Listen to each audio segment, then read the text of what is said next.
for say ono na nsa me fa wo ma we dwoma ama adwene pe wo ni tirimuntino meet na fie me sorry a e wo se me ko CaptainSmart asori ahomache no nan ni waduru Onua TV ene wasan ba beduru fie ha awiei onye nipa oda na yie oni ma tambe no nya edema ne ma sometimes ya mu feel ma ye satan ben ye nya de ma ye ma ye ni yire mu ye ni ma ye ni abusua. Yes, because our girlfriends come. What you say? Obey steady massa. What you say? Bapenyi jade oyen, captain jade oyen. What you say? Nipa de also will live good. And when ya will live good. Would da sorry boko. Edu baby ane massage in why you be. Now adwin was it one. Exercise is good for the body and the brain. Massage ni massage asaka ho. What you say? Na what me sorry abajuma kama. Ajuma aya kenkan ajuma. Da bia mafo bi say Mugabi wo da anajo da bi me na anajo. Me kenkan sa me read sa na ade ache. Because ma kenkan a obi be ba betena no aba betwa ntro. E na say me park kenkan ntino twa ntro na me hwe no. Ba me parking kent no oye wrong me correct ni said o kan obo enu bi munti NPP before munti me call CaptainSmart program so enu bi munti ena Mugabi show so NPP before ntimi nye de maso because obedi atro wudi atro no so a ye bete woto se BBS hospital yenye minister obo apro woko kolebu woko ha ko hu mu problem se hu kwa ye be fa so a ye be solve ni abehu se bibi nkoyi ne akoka sa doctor ne CEO ne so fa na adwuma nto we your first time yeyi hospital bi CEO esin chayana yana mu wi afi papa ye fa ne se anaba garu MP no mu yana mu wi afi. He was the CEO at the Rich Hospital. Nya Akufo-Addo the CEO. Akufo-Addo CEO hospital ni wie no. Joma man fo nyi ni ade papa he health minister Domani okowu a wo mo pamo Thomas Anaba. Dr. Thomas Anaba free hop. Ye kofa MPP ni ene de metra say ome hwe Rich Hospital. Mo Akufo-Addo mo Akufo-Addo no kwa no na mo respect no. Mo Akufo-Addo no kwa na mo respect no. Yet again, who say doctor say cost strike under Akufo-Addo. I find Mahama Ashas here 100 days in office. That the useless doctors say one more cost strike emergency why ya attend to OPD why massa musaki wa munyina. Yes, yako ready ayenua akando koye yo CaptainSmart be join me on the show very soon. Hope so be join you yako ready course so see I apologize omo demanding unqualified apologies from the health minister Kwabena Minta Kando and Tamale MP Saibu Suhini. Apology for media houses which posted a altercation what video. He for apologize for what? Captain Matras and Yanko. Mama no kwano matras mami. Na mo show video no nya janum. It is time. Getting the amount for koki ba kosuande. Ye do mo call for what? Mo saki wa mo nyina. Yes. Let's call a spade a spade. That nonsense is too much in the system. That Akaliso Simone Honorable Julius Zabra mo saki the foundation. Yes, Musaki the foundation. The saboteurs no Musaki wa munyina. Useless ones. Yet minister wakwaho what the name ko weni minister papa wa buy a health insurance 813 million Ghana cedis. Yetia moka service providers ye the musikako. Now go to any 3 days. The production team no call La General Hospital. Kavi mo for La General Hospital no. Mo for sa video we dey me show we. Mo we La General Hospital video no ento mama. Mo show we yente the account of the two guy na no pay water male. Now water hasn't been flowing in there. That's why I wanted you to see. You see, look at the way you are behaving. So even ground the minister. So you can imagine how I'm trying to explain. You can imagine how I'm trying to be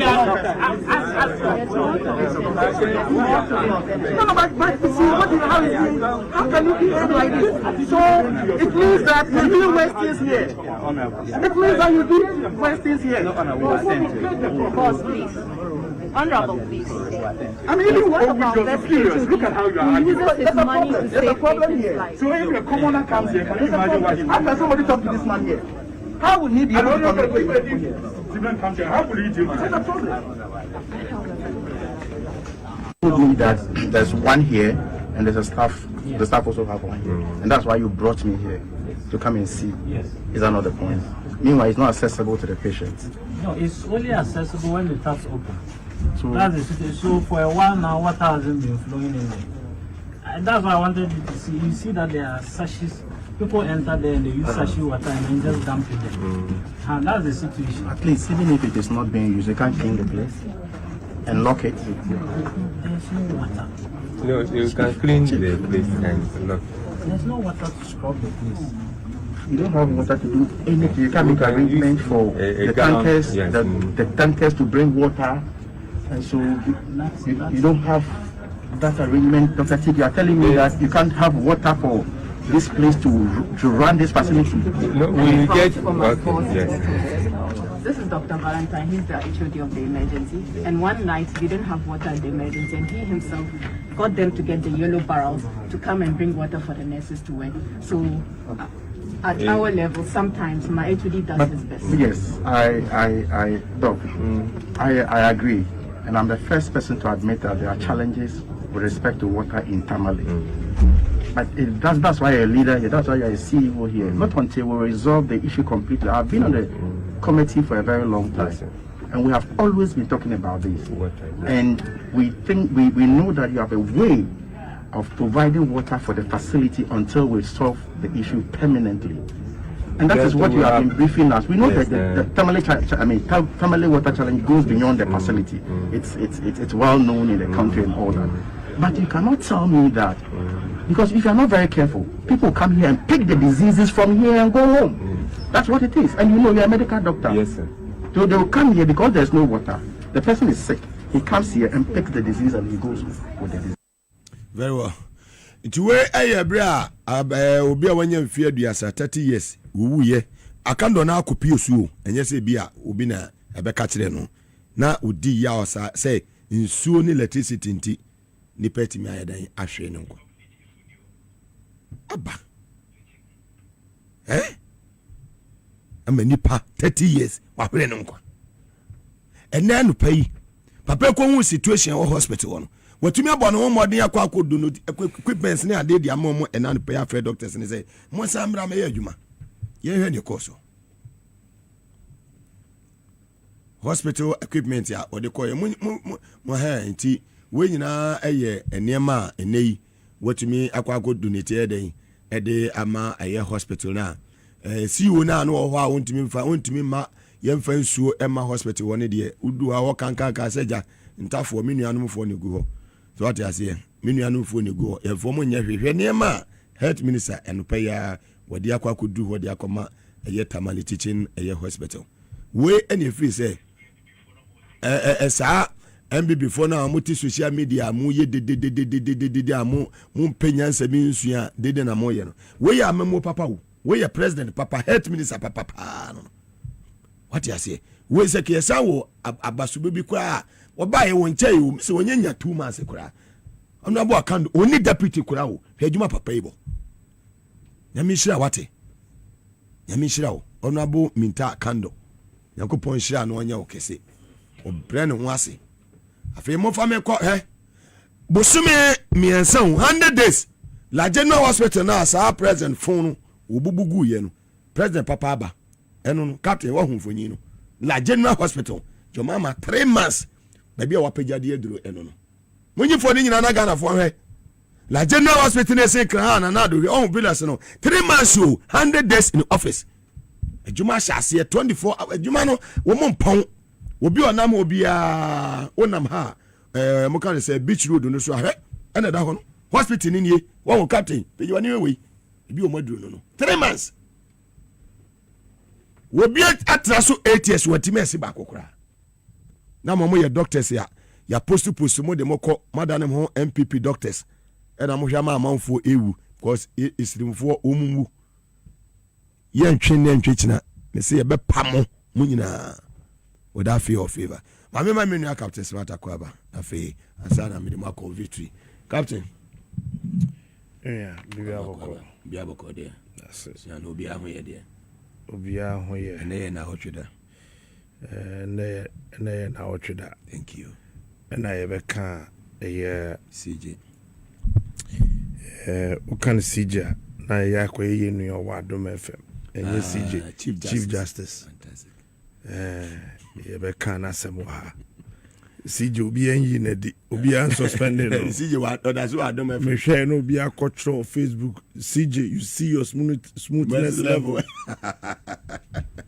and that one no also CJ ti Adom FM na den pacho enye CJ oye adwuma wa Adom FM we Chief Justice fantastic ono na oko suspension one that so no fonye na that so no fe papa Mami Saki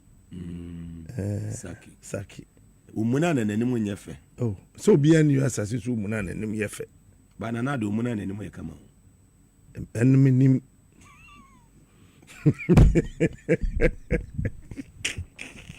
Captain Yanko mami nchia wetie for yi na watwe na na yedim minia ade ba kwa sese ye shene so krum ha say I mean started with hospital asabana o kan areho me enutina me se me mpe post bia post so am pen so exist me am create wade na me dim see you no the taliman is a talim because what who say you do baby say you tin niam bi asese say Mugabi ma me kwan na mbet na ha 30 minutes aha nyame dia aha Mugabi dia enti metwumi mutai na Mugabi time so na opon a me mapon ya pon yeko me wie madwuma thank you wa shegana fugu me wie madwuma enti say ya nya careful ni yenya enkrofo a omuye crazy but intelligent a won en lead yenya mahama ojododo oh ope sa gentle no say me ya wo 21st century amemuo wo hu adwo atua chop money na so kwale se bokena sa adwo ntua chop money abante bi o ye krom na ga bi ko wa no na so we na ni so hyedodo we ne we dia ukopa be ma ware a be ma na no so hyehyehye sei e be ma hodwo wo ho ko sa na jim fo nko na se no mo hodwo no ha okoro kwata mba ko no ware ye be ma to ha ubi catch and said you are not quite ready I mean food is ready does no boni tinu papa yawo abaye yawo mienu papa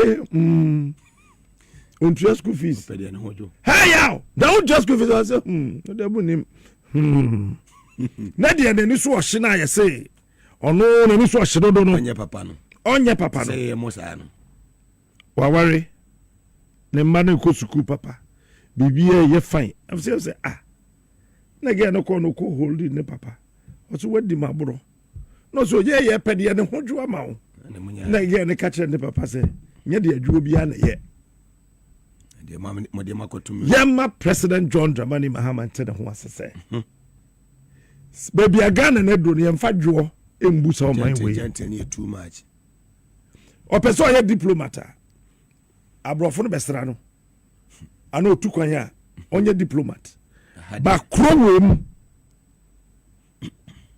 yemfa dwo mbu African country language o matiase na de mo hwe me woman me position na wa nye careful wo better na makos kata office bi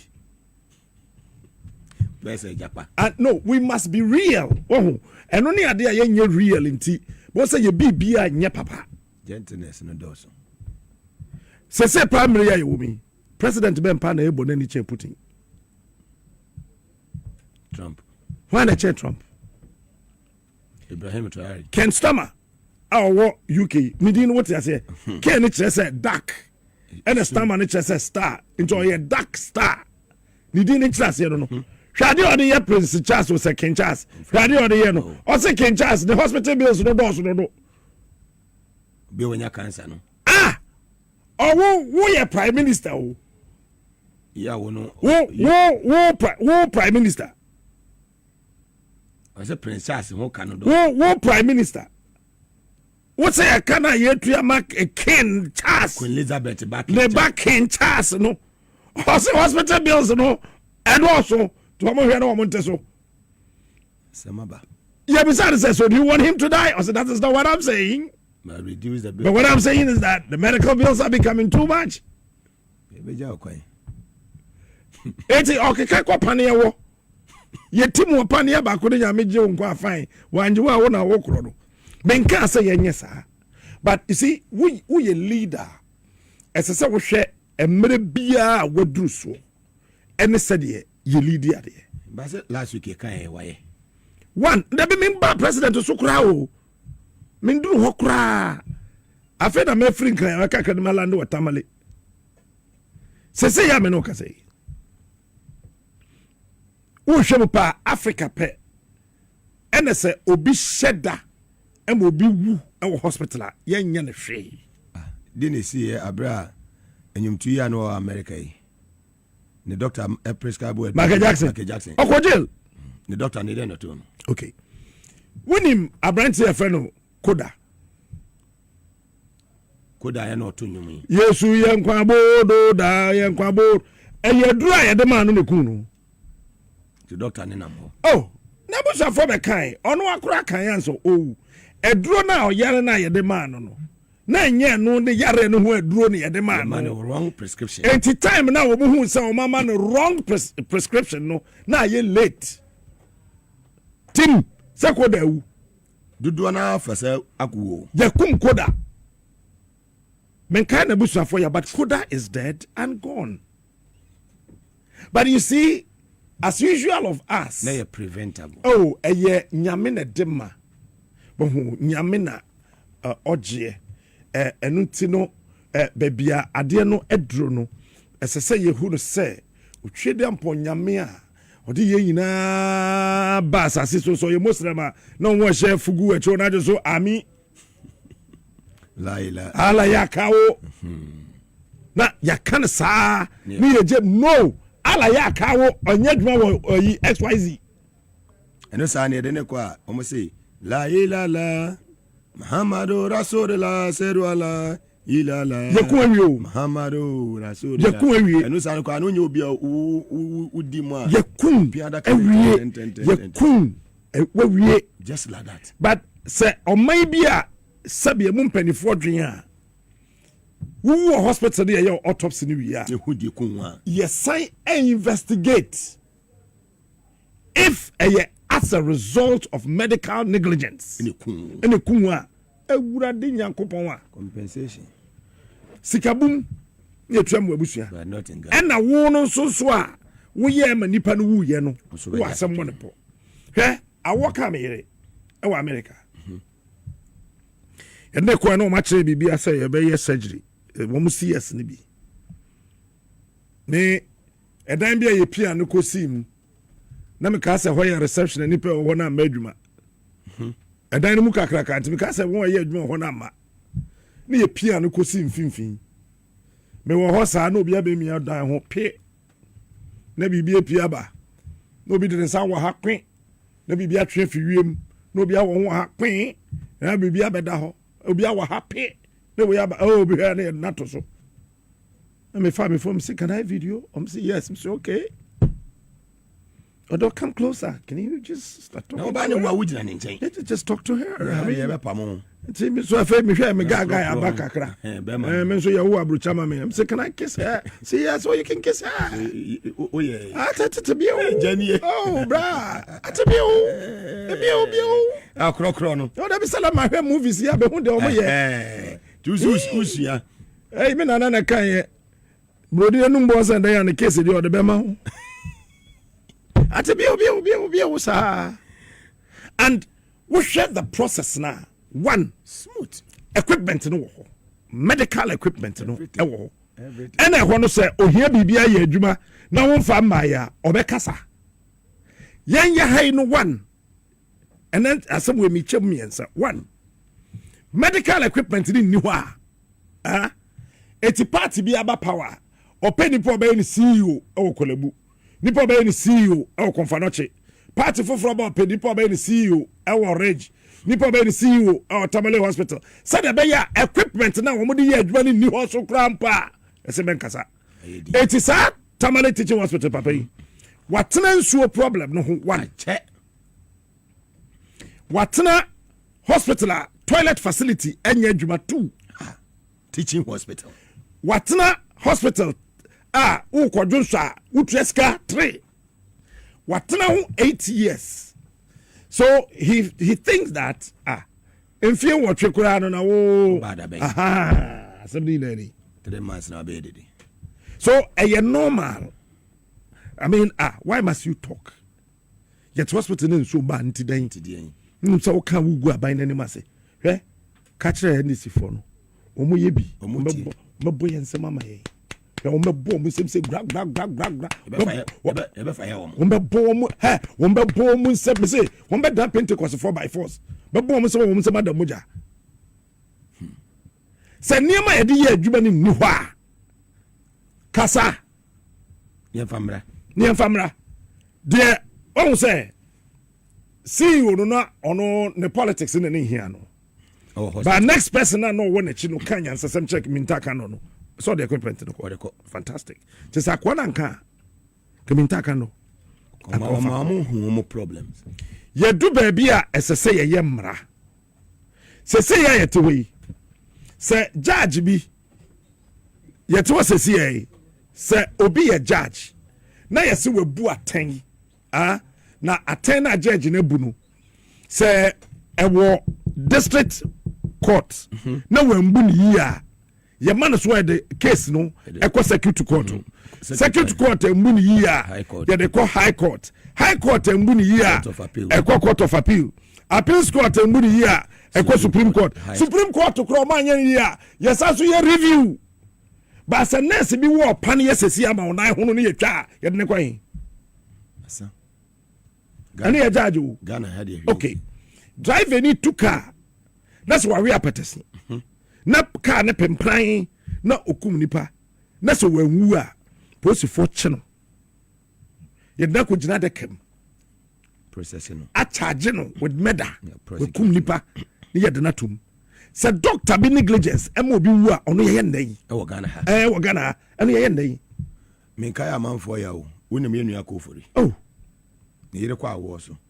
Say ya ye no CSAW empanie na doctors ni e de ye surgery no e jai wo oba no. ebi kaniyam Bi kaniyam. nti oye den faso so Uwi. very good Ba kola ne tiase. ono ye ne dan Kofori yan ka ne ya o. say journalist at radio so e ka asem na say nye president bi da otumi suma be be check CaptainSmart we yi ase Enu nyina ya chi abre. very good Thank you. say nurse no negligence no obi wu a ono ye ne dan o Ghana We ya sentwere ni a judge for timeka se wakasete ya ne afro sebra ne ya jelu. we ye soldier ni we ye police ni e wo Ghana etuo na ye de ama o se fa koye adwuma no wo to ne pay ne yesi bebu ho akonta E de be she gadroom kra. sɛ wantimi ambutuo no ho akontaa yi a ne yɛ kyew ne yɛ de wato guard room ne yɛ interdictew ne yɛ investigative ne yɛ yiwadi sɛ doctor ni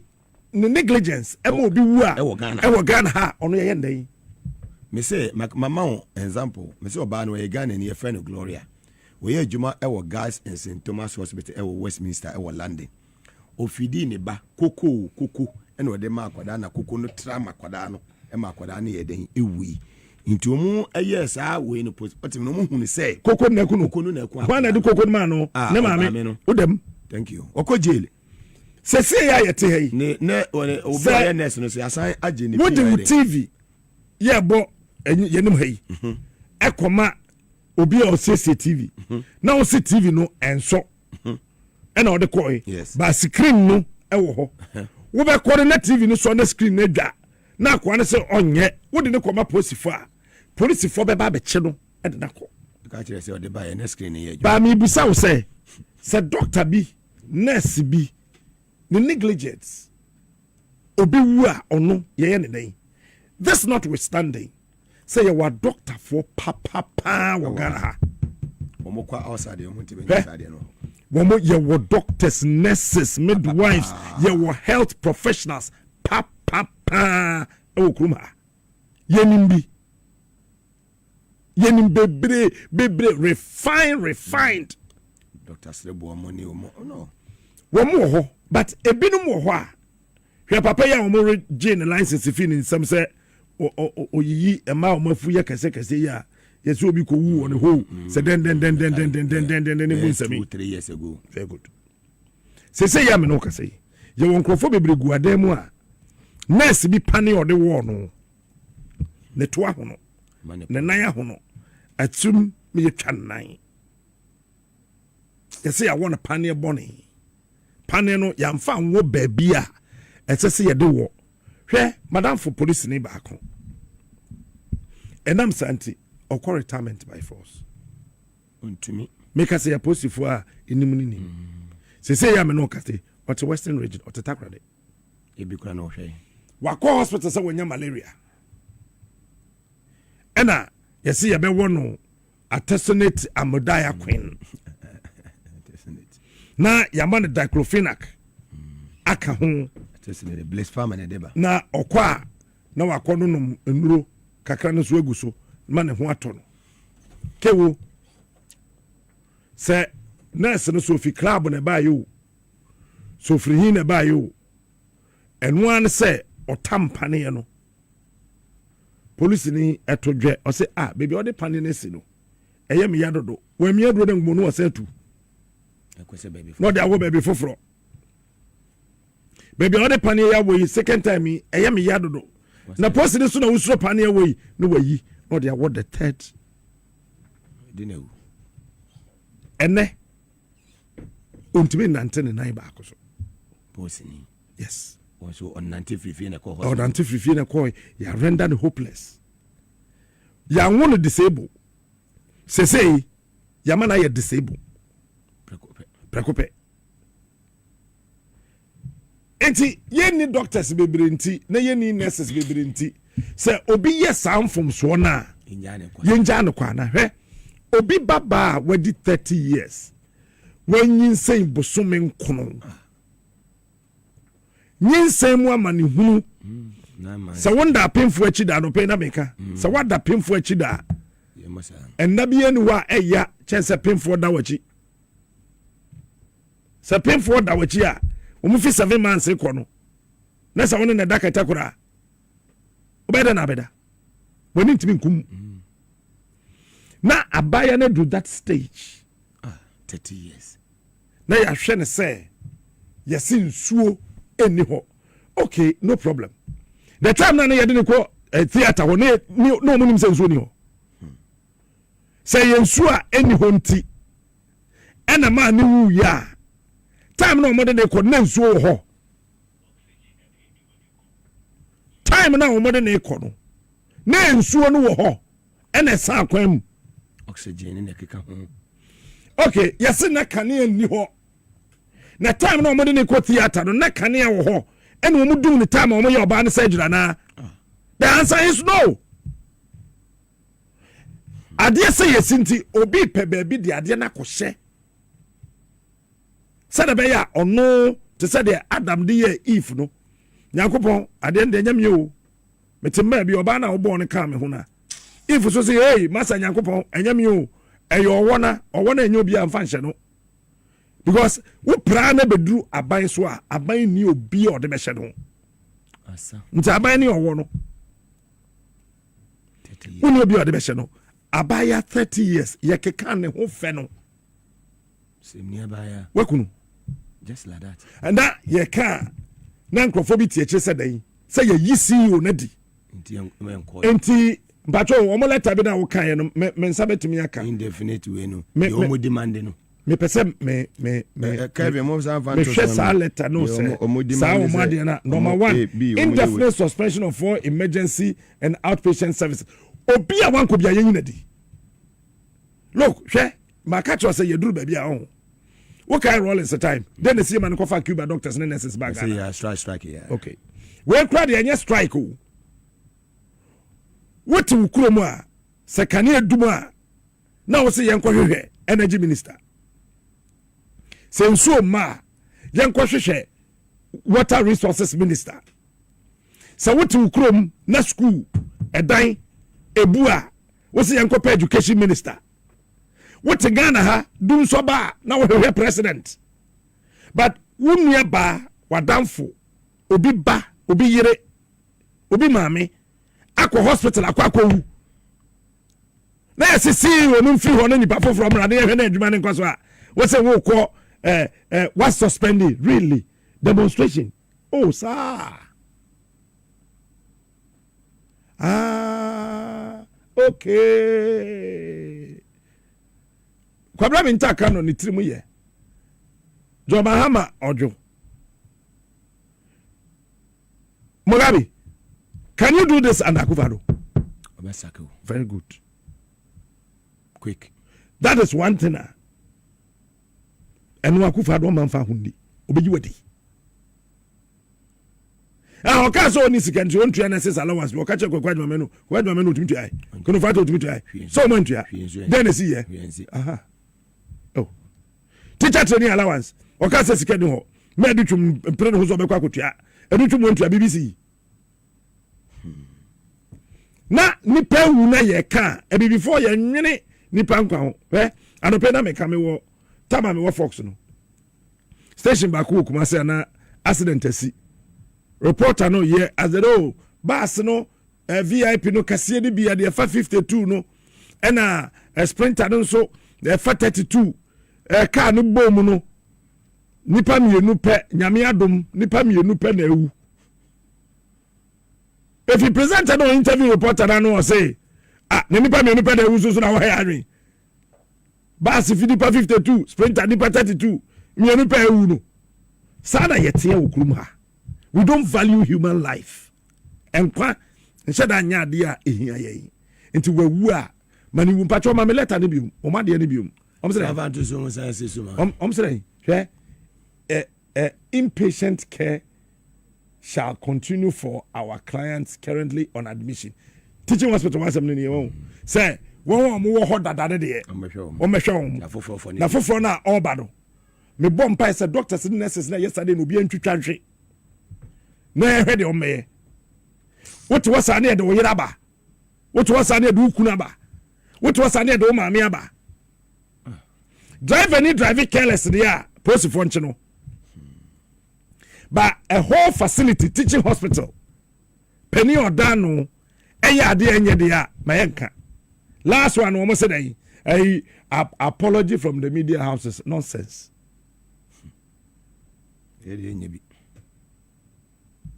Nonsense. Yeah, me patch say when I catch us a video no ya altar. When I catch us a video no obi altar. Yeah, don't qualify apologies. From the minister. When they try video no. No mama hona. Share wo the video no so wo bo ahwe ne yi wo be hu wo twa video no. Wo mon ka tim no fin kan call no ho. Wo hospital wana. Wo hu ba ku phone na niam na wo akire ho no. Eti the what decide now o twa no. The what decide now o twa no. On the sun to twa we eti say wo hwede yi a wo be hu say won a e twa video no won a wo kuro na wo hospital wa eti when na alter video no ya kan do ne twa ya na so hin ne twa na me nkwata me tena say obi abodo ho asafo ni wo kuro ha na ma reinstate na ma apologize ye hwa yarefo we sini enye say wo maketua na ban si ontua wo number 2 enye se bibia say hospital one aban say onye o enye conditions of service o na mom obi anye na dwuma yie ama obi ba ewu akobu eti wo nsha meka yenga well higher TVS was at na power 97.9 FM nka si intino somebody the edoso yebekwa aba yeba na afie no yede dia kanso ayeden asan aba beto aso ene eye ebna ene eye yawada ti yebekọ victory ni ayeden ni aba intino yekọ wi a yebesan ayeden aba captain wo kakra wo de beka ho ana sana chief birthday honorable Julius Debra mo fa ne dance na nasa no to so ma me nasa no de hin de na enye kwa wo de o de bi onim sa munya sa honorable Julius Debra o ja onim sa was sa papa wo hwe video o sa mezo pa nasa zonto me see wo de cha zonto mo de mo fa na nasa no to so ma o de ma me oni papa ni ni ma me wo hwe no honorable Julius Debra chief of staff hwe wo de hwe we no we aso sad wa kete no sa na kantinga no what you say hwe we di ase we na keke fu we yentie enwum na di akire we o sekete yentie enwum na di akire no we kete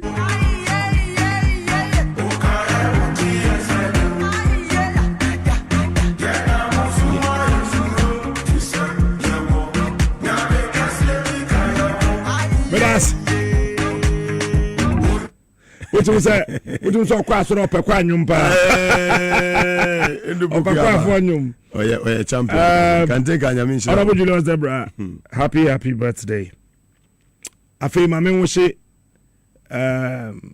amakodua okay happy birthday honestly hoy amakodua ye Ghana ni ote abuchi banka oh okay fonye na daso no ama papa bi and your birthday enjoy your day enjoy your day mwaninje juani anajudio dio pesa wo ye bia ye bia bi pesa o tim atim pesa o peja o na peja nan oni aho de obeye bia o de boyeka yebetua alaji ho chairman wo ho yabande ne yabane abatomsi so ho boyeka yebetua yes boyeka boyeka Sweetama happy birthday fantastic captain ni de nyame chance no bewie de beba wie pa nyame chance no Pentecost ni de hye no oh me de Pentecost ni ma yet sa fedro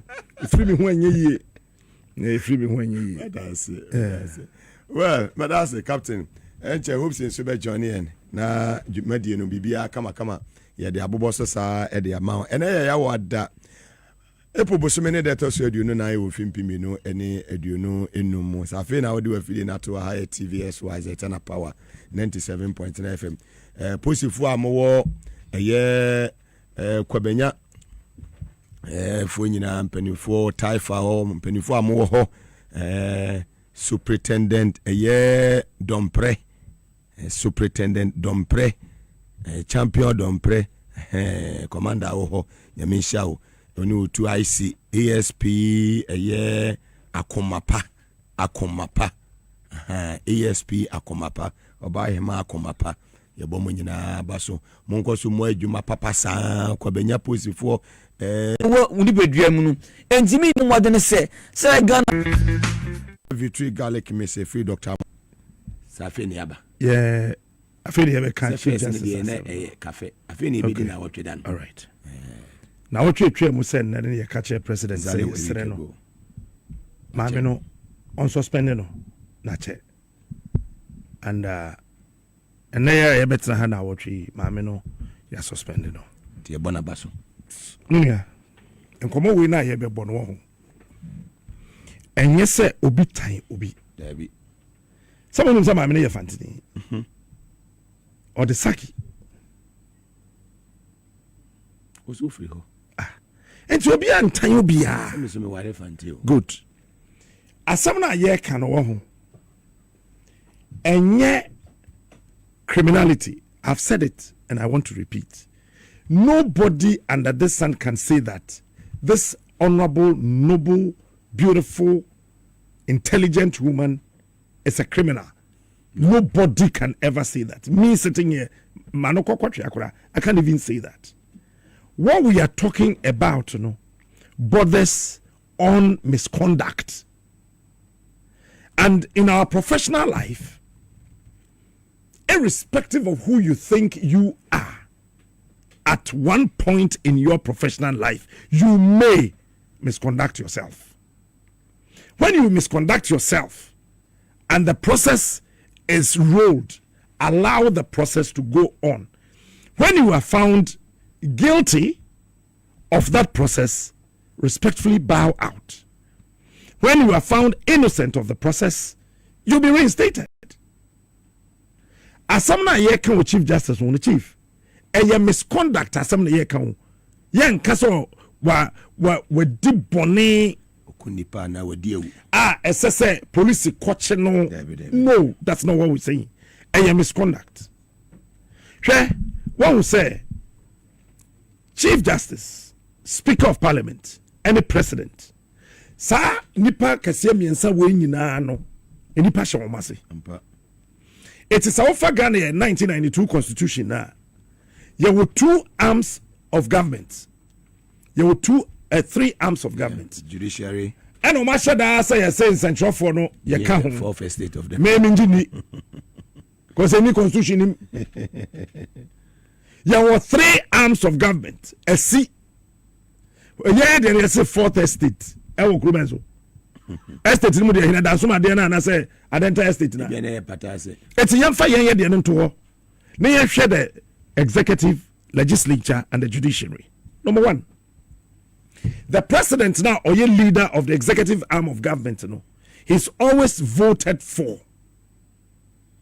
Now, the president ni niwa, the vice president or swear oath. Exactly for no sign swai biom bedi o main. Now, president or security of tenure of office. The constitution says that you cannot just get up and say that CaptainSmart your president. Na Casco on pay CaptainSmart asem to share CaptainSmart to Kromo Sime too. Be the president. We had this there's a process called impeachment that you have to take the president through. If the process says you are guilty, you roll your sleeve and out you go. Exactly. If the process says that you are innocent of everything, you stay. But Donald Trump, America Vanyabi. Yeah. Almost started impeachment process. But he survived. And now he's not a president. He survived. Now, what about parliament? You will speaker of parliament. On a toda cry and Tono Swaba. But MPs now you more parliament and 275 MPs no. Omo na represent Ghana. And omo kokoshiem. And omo tuaba. And omo di speaker of parliament. It is speaker of parliament so also what security of tenure. MPB so Ghana habiano. Se me member of parliament. Me kwasra me girl kura na me free me girl fie. Aba many chair parliamentar. Na ye say court sermons ye de be hye me nsem say ya. Enye emra ne say MP a okwakọ ye adwuma ye man court sermons. Eno na minority ne ka say Ntim Fordjour no obobo ne ho akọ parliament akọ ye adwuma. Eno nya bom say bam wontimi nya ne hwe because okoye adwuma emra ne say so obi ye MP kura na wadi bone watoto kura kum nipa no bebo wura parliament ano ko ne fie kura na oba parliament na police for pedema natural statement emra ne say ye ntro krata ankoma clerk of parliament na clerk mwachire nkoma speaker na speaker mpe date no kan che Ghana police service say enne na metimi ye release MP no mana betro statement sa statement woni be be etro no you're trying to speaker office. You find MP in police station. Speaker of parliament. Speaker, the office ho. Ubetina ho. No lawyer tna unchain. No watch ho. The legislature. Good. That's the legislature. Fantastic. They all enjoy security of tenure.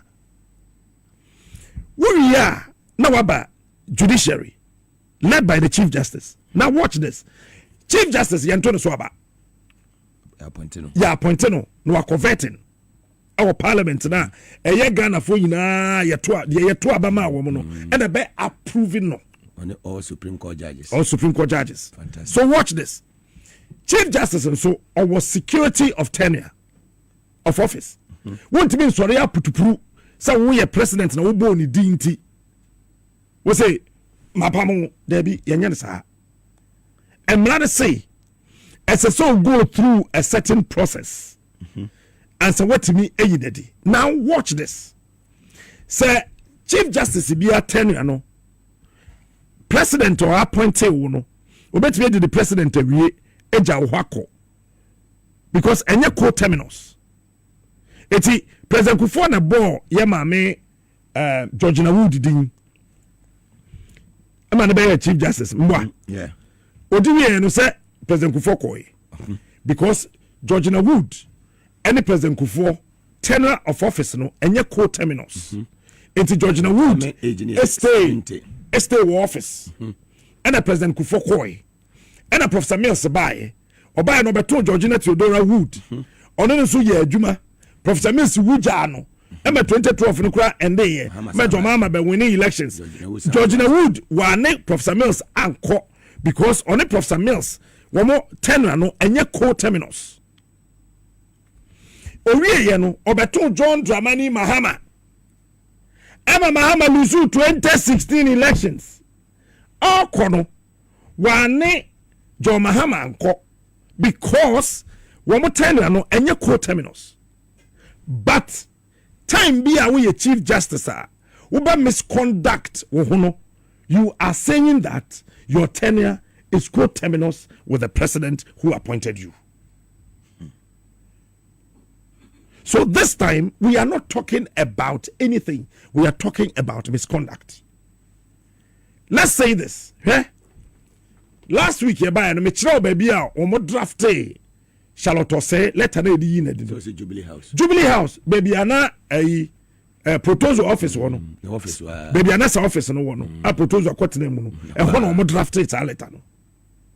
Oh Jubilee House. I mean can say proposal na drafté here. By no office. But that be sa dan nim. Sa dan nim. Dan mu na kwetena ye de ne call host. For yeah as the political head my chief of staff no. Sa dan nim ebi omo drafté yansa oba. Ebi so obeton yansa here drafté. Whichever there was a draft.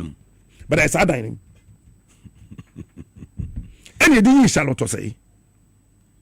Charlotte say, or also, Nanado who say, Bibi and yes, as is obey to be you know, I misconduct. Because Charlotte said terminal, tenure, no, and your co-terminus. But the woman who say ye misconduct, no, I'm the woman minute. Now, watch this. Chief Justice, Emran say, when your body approve, pay. As I say, we submit. Bibia, your friend, some Sadian can say, we call the properties, your friend saying, we submit we Japadia, one, oh, maybe if you didn't say, asset declaration, thank you, Minia. As I would declare assets. Now, watch this. Asepa. For every say my mena be Chief Justice. Wabro bosome mienu, bosome nine, or kwafe, ma misaki, Mrs. Tokunu, declare the assets. Wow. And omo tro let and temtem. Command. I copy ma no mo be call Shraj. Say Shraj, mo investigate ye ma mi. Na mo kan kire de say on declare Thompson. Yes. Afasepa. Mo declare the assets no and temtem. When declare assets no. And a Shraj Ekachen say on find a response as Chief Justice. When him say Shraj is one once ano. Why do you also your Chief Justice also? But Shraj a commission it will be any control. Almost so commission Shraj commissioner no. On also the tenure of office no and your co-terminus. It's the president be bet me abonidi. Ubeko not to so a short Otrache Uncle short he had a long meanwhile his name is short but Ujadimpa at all one more trauma I mean when the response of the commercial Raj or say COVID-19 in went to me and declare the asset declaration of assets oh bra fɛ Chief Asepa Justice. fɛ Mensa Thompson Thompson. mo pa mo friend sisi na mo bisa asema me kan me bo a was it COVID in Ntim? ɔsɛ maame ne sɛ COVID-19 na ba 2020 no ɛno nti na ama na ntumi declare ne assets This is appointing in 2019. ɛna ɔsɛ COVID-19 nti na wɔntumi declare ne Now we assets Ojapadi awo sisi ebisa wa untimi enlist wo Ojapadi awo. so Ghana for should listen mmara na ɛwɔ hɔ no ɔho you see CaptainSmart ano so sɛ dɛn PokuMugabi ano so sɛ dɛn wano ntumi ntwa suo change Constitution of the Republic of Ghana. No one is Constitution is declare your assets as an Article 71 holder. Maame na nye. The reason or the come ashraj they say COVID-19 inti. It is obi catch say COVID-19 inti. The BBA say wo ha. How can you argue with that person? That's right. But this is misconduct. Enti yem fan say yem maame Chief Justice no ono na tena ohwe power atemuafo a titiri wotena Supreme Court cases so eti yam fan says ni busuani bi so ono so declare ne assets na case no kwa through High Court through Appeals Court na ebedu Supreme Court a pacho aseme no beka ho because me am na me Chief Justice man declare na wo wan declare na ye den na ye book Constitution no enimtia. So this is clearly misconduct. It has nothing to do with criminality. This is purely misconduct. Enunti ena enkrofo petition nanado. Constituency executive member baako. Ewon kan he ya kan won petition akufado say onyi mami tokunu no. Letter na nanado Troy Coma Council of State deliki ntime wo copy. Say Council of State enhwa asem nim na say ebo ne be yi a winim time na asem ne kobaye no BBC ye wo mo tro financial malfeasance sankrofo no feel say enyame wo tro petition no feel say wo manya information from the Judicial Service Office of the Chief Justice it say they think that there's some kind of financial irregularity via akoso ewo ho enya kwentro ne keke wo there's a 10 million Ghana cedis case via ebeba so hey wait you see that's what I'm saying, that the issues that we are talking about, and I am so very much happy about the composition of the committee. Our president has said no one shall won't tears here soldier ni bi wo obi bebusa wo say why an army officer and a work committee a your Chief Justice say yes ye be yina na say ye nyina woni de tia soldier ni no ho Fabiko nkrata bi twemu ho nkrata bi eden etwemu ho nkrata bi eye kona pass etwemu ho o soldier fo no enti ese soldier ni bi ono so nim nkrata em ebem no wetimi ahweme hu say we de ani ye soldier fo we efaye ho we emfaye ho now woni de tia ode dom level ko ye so no so auditor general, because there's an audit report, so you need an experienced auditor to go through the audit report. Now nanado wamomano evidence of Charlotte was saying justice ye CJ you know okay who you know I think the time is too short to do this. Okay, saying we're going to plunge this country into chaos, and I think that we need to hold on to make sure that we finish with the elections. And when we are done with the general elections, we can then sit down and then look through the matter. Take care. And then for in the meantime, I suggest that we should let us stay and we'll finish the elections. Nanana Kai, CaptainSmart, because external auditor no. Sanya mahama time no your audit no. There be o. Oh yeah, no what time? Anado. Mo. It is a catch external auditors. It's a monko audit Chief Justice nature say nanado na ban hu nature say. It's assembly ho. Very good. Eboboba. Enti enya mahama hu. Ujoja. What we are talking about is misconduct. Uja. It is not the president. And you see, me lawyer, so I am appealing to Me na for a lawyer for say, aya issues no. We should try to decouple or divorce politics from national issues. Yeah.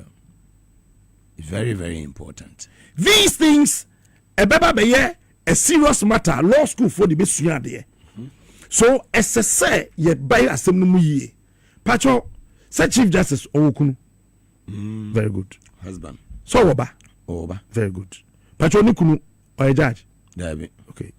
Nikunu, or a bailiff. Dabi. Okay. Nikunu, or a court clerk. Dabi. Okay. Nikunu, or a circuit court supervisor. Uja Dabi. Okay. Or a vacation judge. Uja Dabi. Okay. Nebaba no, or interpreter or court. Uja Dabi. Okay, now watch this. Woman say, so per se otu kwanya. Ah? As I say, a year or no. And an executive secretary. And a buying bebo mohoka. Tenye say official unim tripper. And it is stated clearly. As I say or no. And in the secretary. And a buying no bebo mohoka. Number 2. Say a bibia a judicial service in penny phone a2 coin. I ought to be 2 coin. A come yambi a question said the idea, my cornea dear near dear. By my honka. As a say or no sono or tro. Na ya approve. Say the office ni mu any pair wo hodi be. Judges ni be. Ekasa official trip no na buying etuaka. Okay. Who call private acquaintance? Private acquaintance. That has nothing to do with a buying. It was not official because a official as a wotro. It sounds like any official anti one tro. And we could find the audit report in the move. And yet we impo. And all kono and of far nikunu ka. Hey. And of far neba eka ho. Ne baba. And ne peso. And a boom. Modia Bansika. And a omomo business class. We see any baby and pabako. Utiminya and pad demo jujo home. Etnemu. Unini and body. Poor. Waba. Wow. According to the report, though, Minia, Oba no pay them $10,000 to Nukunu. Onua Nkasa $10,000. $20,000. Nebaba no $10,000. $30,000. Okay. That time now, Okoyeno, that dollar near 16 cedis, 80 pesos. Almost 17. And so the infant says 16, you need a good soon. That's just a woman called by and a cutting net, you know. Ah, Nipa could be a quento back on Cobayano, and for so near you are quentunum. I a friend per diem no, 1.6 billion. One trip. How? I mean, how? Look, how? What yana yeding? How? How would you do this? No, I mean, some of the things in the audit report, I will not sit here and say them. I think that committee would find their own way. You remember, say, Umupia Assembly Coma, Council of State. Okay. So she appeared. Okay, Council of State, what's this? If she had spent the money through the due processor, do you think she would have opted to pay? As a judge? Voluntarily. Out of cost. She says, I will pay. So, why would you pay? We will be in your assembly and a cocoa to Kano Case. Yes, why would you want to pay that money? Of course, if indeed you spend the money based on due process, why would you want to pay? Why would you want to pay? You don't have to pay. The only thing you can say is that, yes, I followed due process. You defend yourself. This money, here, there. So, but now you are saying you pay. Sending Kurosuno ya Benjuma. So no also ya benjuma. So you leave another buying office to another buying office for enjoyment. Why?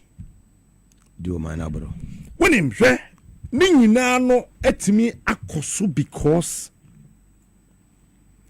in this country we have a lot of unclean hands handling holy issues. There are a lot of unclean hands in this country handling very, very holy issues.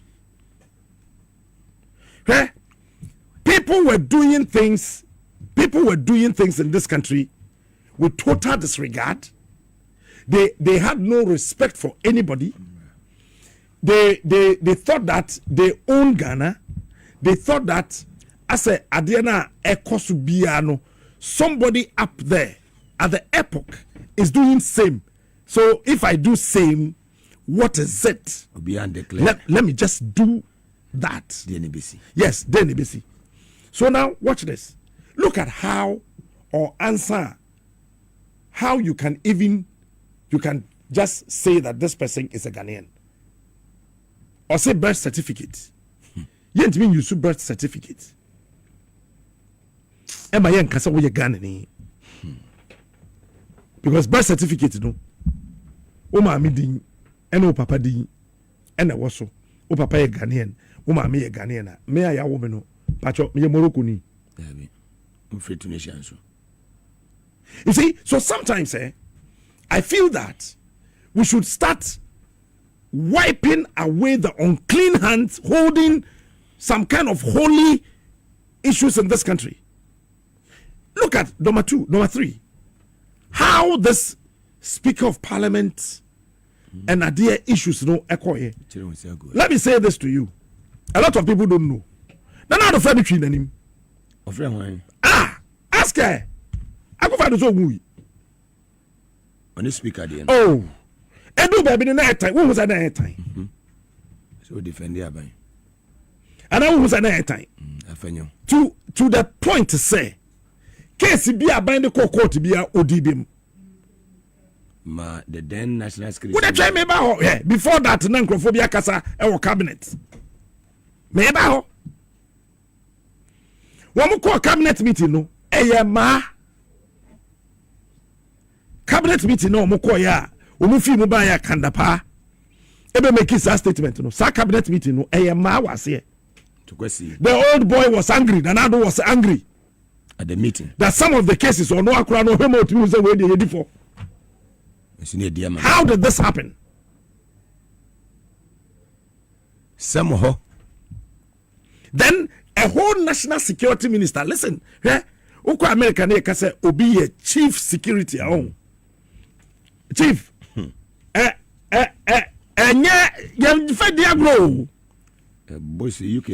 whole Ghana bambo nyina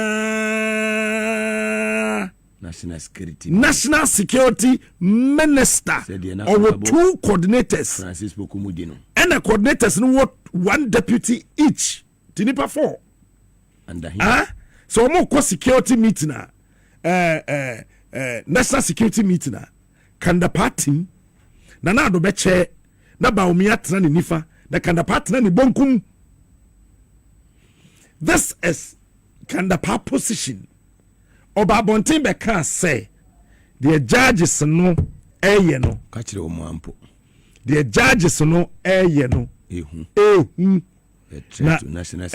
threat to national security say abind the case be a court now one way. Who was then the Chief Justice? None of response here then. When that's When him say, apart from military takeover, are they a man to question communities pa attention? Say bu attention on. Say asase kura fia when him pass was assassini. Ne ye do court genuine documents. Ne ye bu kom katasese ye bu kom ne ye je asasini fi wunsema etesɛn. Boka ye de ma. Boka ne ye ko dwiri wudanya to agu kwa. when him say time na ye cheche me no and I can say mo ye che me baako judge baako a wo mo ne wie I'm sorry wo mo ne nakasa. So the idea was that you did me force no. The plan said judge no on remand me. Me try me kwaye ku wo. Okay. Eti judge no where me lawyer no sorry bafo. Yeah. Any lawyer Samuel Sapon. Sorry. Omo kasa wie and the prosecution the prosecutor was there no on so for national security. Akwabi. Also sorry you can't asem ni nyina. Also wo kasa wie na judge no we see tias na fe or tro no abeka. And odani nani no catch the police no ho say bring the handcuff. He will remand him. Prosecutor no. Yes. In an open court. Wow. So I was like, so me share no. Remand CaptainSmart. And a woman who na so e dan no here na. Nti me tina lawyer back say you are talking too loud. You are talking too loud. How can you say judge na sinitiase? So be two case na shedawo. So be you. Nobody has heard the verdict of the lawyer and the judge. Now what me catch a police and say blah blah blah. Remanded. Come, bring the handcuff. He's going to remand him. Judge, the super judge here. Also, the accused have been granted bail to appear certain dates. Yes, 2 sureties to be justified. 2 sureties to be justified. No, it's saying, "Yanko show fee, any casco fee, no man bail." No. Adiana judge no, Emma pronouncement no 10:42 a.m. no. About 6:40. Then say I feel the court na pon. And omudi mi chin. En kan abonte so. Mi hu bi da. Ya de mi nam. GH boy so to me nchen. And the national security sirens hopping. You do a omutria no mufi wa na sa. No ko bi agum. No me de me nam afei na me GH boy me say hey, je so empane show mo. You do baby am say medun so. No mo gina. Ti e gina sa wonju so we am say wo she me mu. Me say medun so. Or you want to shoot me? Taba menyo so. So mu tu kan e kwa kakra me say medun so. Edu baby wa say o mam ju so na me say wonju so a medun so ka yi me say si am wo hu. Na afei wa say gina. What happened? Somebody told a senior person B, and that senior person also told another senior person B. They had wanted to transfer the judge. Why? Because judge now remanded me. You know what can be one year. There was another female judge. Atama me can say Galamsey. They said the AC corner. The presidency is involved in Galamsey, and also you me. Can a papa ever chime yes? No funeral. Oh, me was I me national security for baby ginger. Me am started semester. Some no my demand. Timim say the operation here no. Eti me hu ya we ye na se wona ana me catch madam for abene ko say minti no mo ha no. No so debi. Na say na Saturday. Am so dey hwade e chiwa na jwa de be de no akokasa. Ana me sorry ana me call mo nchen. Otete wo mo. Ana me catch mo say mini manyane boko and almost say can I pass here for umra and I'm so okay meant me fa fugu nkoda sell eti momfa me fie me fata dia na me fa t-shirt na yenko and indeed they followed me to your house me don be gina Tantra Hills no me so mbe wura me fie na me so wura me bi nkraman no no se o mogun me nka tro se me dwane because me ndi awu me nya boni bia at the bonnet na ekosutia o man no na me ka ho asem no ho chie no and me kofa me shirt na me two perfume gu me ho fine ti me bedu me ka no me bedu ho no mo se me ntom ka na me se nan niama asif se me ntimi ntop petro wuje we won't me share me boni amaye for you to totally overhaul me into your car It is a wapa, Momo be met na menchain. Yanko. Na yanko, me metumka. Period. Na me frekanda pa. I'm so far. What's what say you met me or say an intino momra. Na Saturday, one person also yanchimimran, where are you? Or see me new mukmase. Kanapam, or see me boy, on my country some more. Offer. Oh, Bisano. He might need this year. At the end of the day, no. You do baby no say, I say, you know this our job.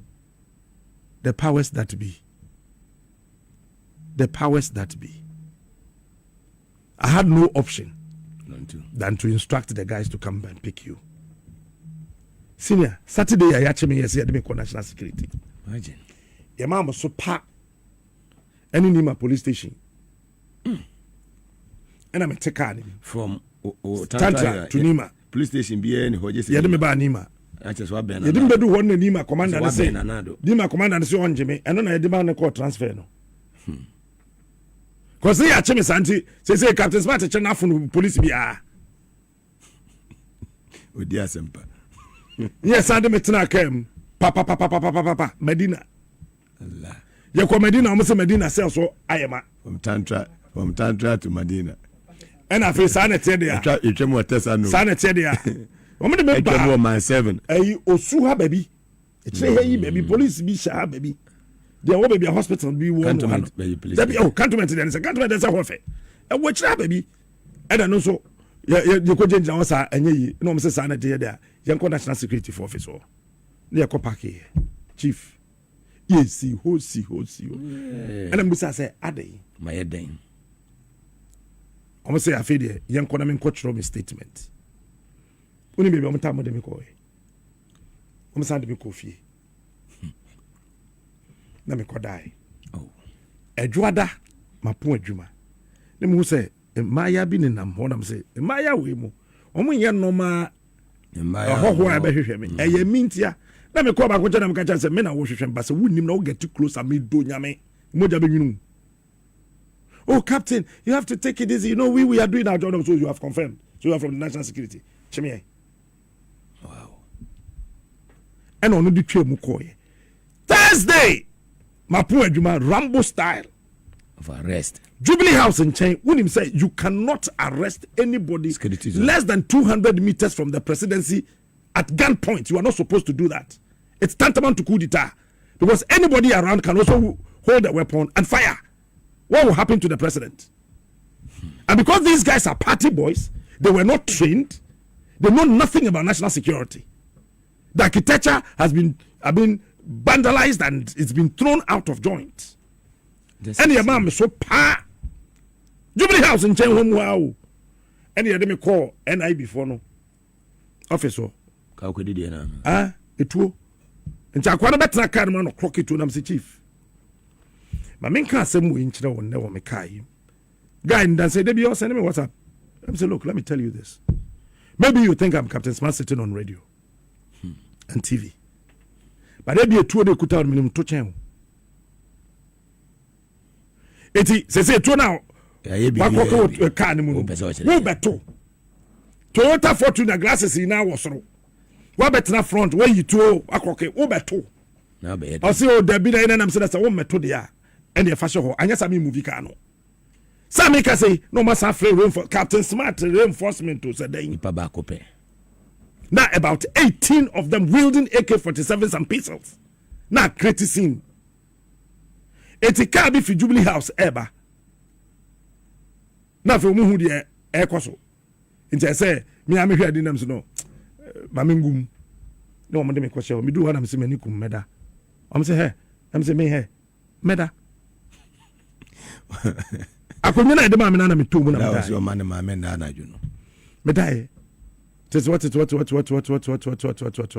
I'm in penny for the buy. Yes, I'm in Kocaine bill, I'm Kocaine. Monday, young court. Near the call or by judge bio. Eka say, Kumu Yima Minedi. On the small bill. Yes.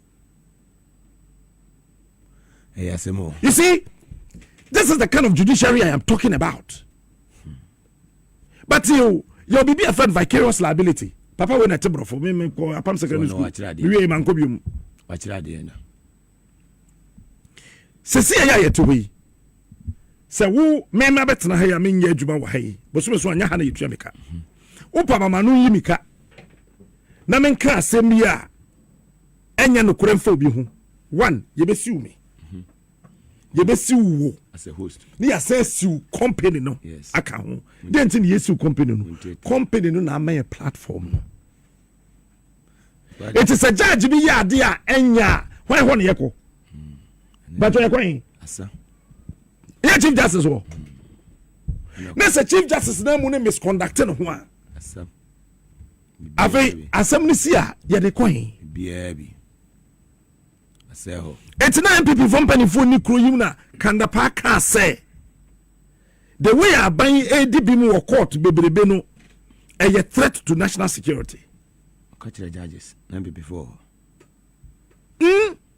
judges ni bebre MPP before no mutim bi omote baby a yedru no ho me I think say ye ma me ahofe obapa eni kwan say oma obeko by lucky kura say yes ye ntwa ma TV so me ye president me ka bibia ka bi me oh no go check constitution me constitution atake ne say was it in camera constitution e fetish time no offer sikari na constitution no when offer oh yes na constitution no wu well you see you do baby a won as I said we need to adopt certain diplomatic democratic military strategy diplomatic democratic military strategy to certain things because almighty America Guantanamo Bay dey no mote here Guantanamo Bay woman te say ye ko dua bro ho wodi nsamfo na ye ko je watu be nim say grown am America jo as we speak obekwa kwatena ho ya suspended look she will not come back maybe as a chief justice no me say me ni kuna kametunfo ma resign committee o commission o the author nyanto the otu nyantua your excellency I have resigned honorably asem no emfa na asem ko enti mede ma no si no mesre John mama owie pe onko jemensa so ompam no onko ana bi nka no oh say na na do set president no to ho ye pam only 2 deputies neko into pam jemensa onfa 2 deputies din kana bossman and apia hene enko the reason is that hwe omem ha yetene wo hu yetimi wo say ayasemo asema na kan obi onyina di onye jemensa me check ni pafofo so nsan yina di na sa John anyi wo madu obete pega okruma mon kan kire no oja watch this we easy boss here you declare results elections they declare a polling station we fi polling station now wo he constituency coalition center. It is a free coalition center. Is it legal or is it illegal? I see what they are illegal. Okay. There's no place to. Oh, okay. Say illegal they are. Illegality a course. Oh, 2024. 2024 elections we mun kwa enough grounds. Say ke Jemensa by no kasa tender in resignation. Okofie dada. Under your watch, it will pay nipa 8. I say she bibia ayawa so west wagon by normal by elections. Kaswa 2024. It will pay nipa 2. Our commission normal. Normal. Okay. Anambwa. I didn't see that. Easy mobile metric verification machines. Ayina. Na muhu. Normal. Enu ya de to abani bi. Na wo he. Se de to abani bi a. When a verify who say na vote nguzo. To abi. Se am fan to abani bi a, adenti ne yakra machine aba de beto abani 1 2 bi. We nko aho yetimi yinadi. Able commander of Besine in MP. Sir, okay sir. 4 years. O manya MP da. Omanya representative in parliament. Where Sanema when you to me cause because yenya president or de abutreni trimodin bu omai. Na da ye benya sa Kwame Nkrumah strategy ni bi. Abutre trimodin kan ho e dangerous che obi ojo. JB Lanko adori om. Abutra etrimodin nipa no wa abutre. President Kufo fra mi Otumfo. O kan say mi na chairman say kwadwo na me say papa. O say wi ase niam mienu na eya. Kwase abekum yansani. Kwase abekum yansani. Eya. Say obi ya kwase a. Say otimi hu sa kwa we po je ho ya kwase a. Kunyansani. Na ese nyansani bi na ho. Akwai. Akunu. Bodamfo ne de ababo bitirimakunu. Ati wase. Akunu noko. Baby a yedru sese wo kurum ha no. Ese say another advice President Kufo Adama say etoda muna wutirim na sere ewanim akomamu na ye adwuma no ye na fise asase so ye wei nso hye bie ni asase so a efa nipa so nyuno na fa nipa won epo ehye bofo bie ni so no epo nso no tiase eni ti do baby a yedru no senior yenyi NDC nto nchen yemfa NPP nto nchen na yembisa ye ho one simple question say ade ya Chief Justice ye yana sanka ya American ke be kale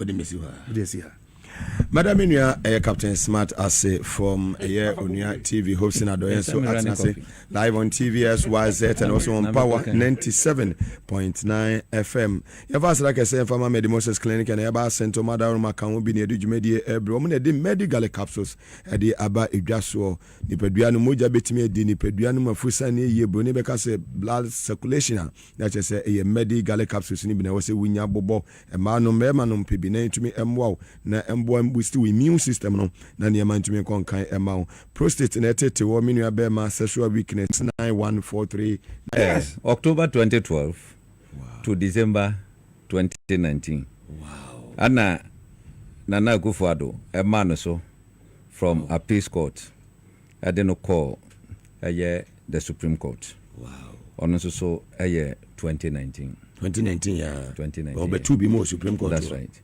Tama oko High Court no afi pepepe ana Justice Bafu Boni eko Supreme Court that was 2008 Bafu Boni call 2005 when 2004 na ya didn't call High Court ana Bafu Boni then I think say 2008 no 2005 okay with that Jacob for time 2005 and what no eko honum eti utimu se watena ho ache answer mami ba eti se ye nominate you from the appeals court to Supreme Court wakwa to senior for Justice poor man as so ko am say 2015 yeah any ade muntetre 2016 no what subi ya de wako 2019 na pa ya yo Chief Justice apa no ho apa obi ho I'm so retirement I'm so retired eti wo hwe ade na utimu se ye call by rules of engagement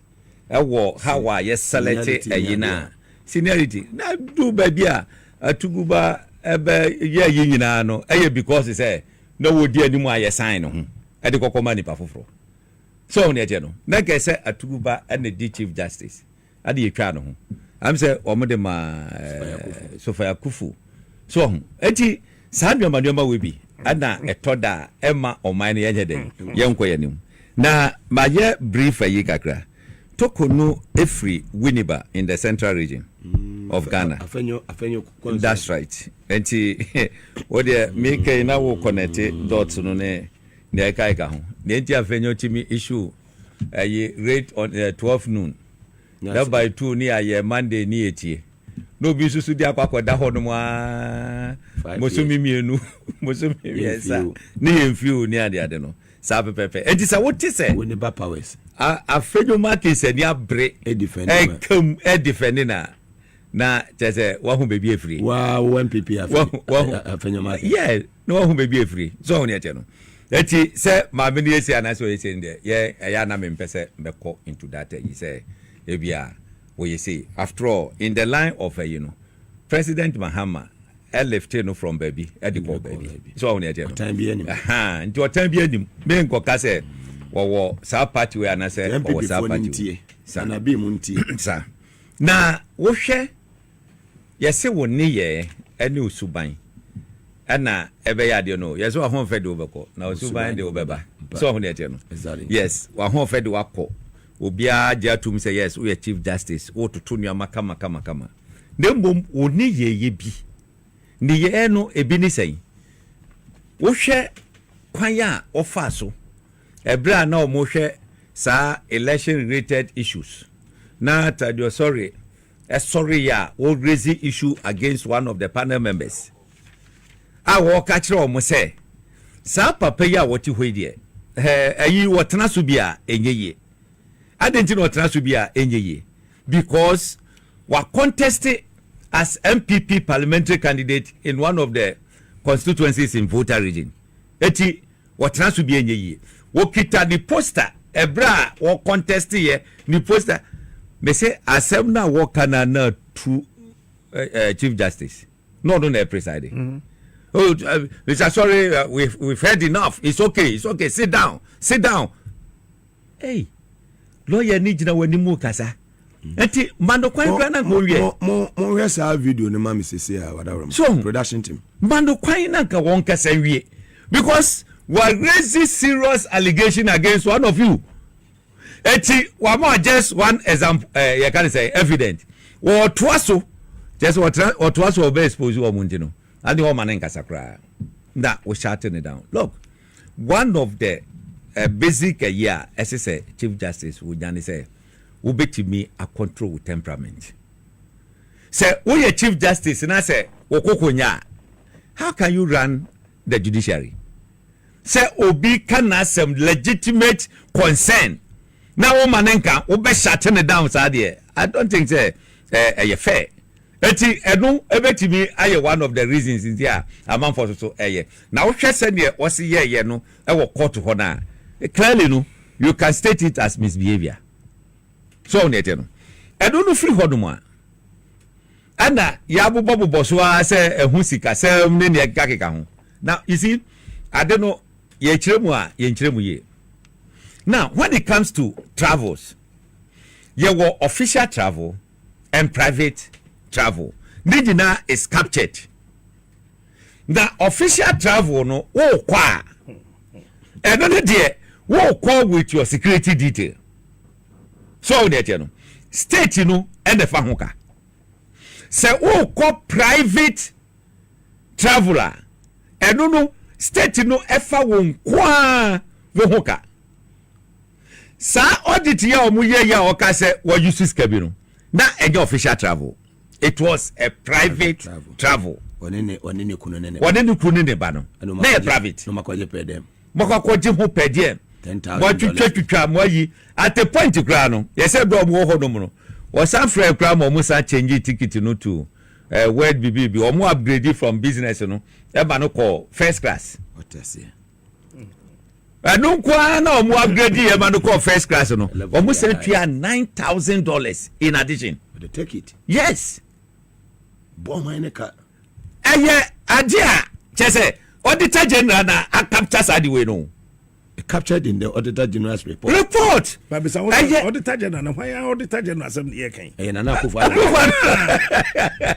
ma kire mu ye na obi akwesa mahama auditor general na ye auditor general enu na sab kire mu no obi atese ana no ankasa kra no but say judicial secretary no e call for that audit ano mo aye a chese ade na ba na edru baby a afa we say sa 9,000 na wo mo ye na additional ne de obetua fidie na cho papa nka obetua fidie la yinu ayinu chese odi ni tiago shema ma na so ndoko ne ko she wire no ehim chese o twin ko baby enfa the mere fact say waje atu mu say the mere fact say waje atu mu say oh adina mfa kwa mu eti metua ne bag no asset ground yes on my buy I'm a boy it is finished it is what it's finished it is finished agura nesi it is finished You see, these are some of the things. What say embryo? Adamungo God. Well, most of them not all. So on the no. What would they know? Supreme Court judges say, "Oh, I'm talking here 14 say." Emu two pe. Anabako every President Kufuor Anabako free John Mahama. Ya kanyina na don't go for. 12 na kanyina President Kufuor. Ebra wa appoint omo say, "Hey, who package judiciary? Who package judiciary no? No wo dim ni opese wo ye." Because omo said the next 20 years no, they should have total control in the judiciary.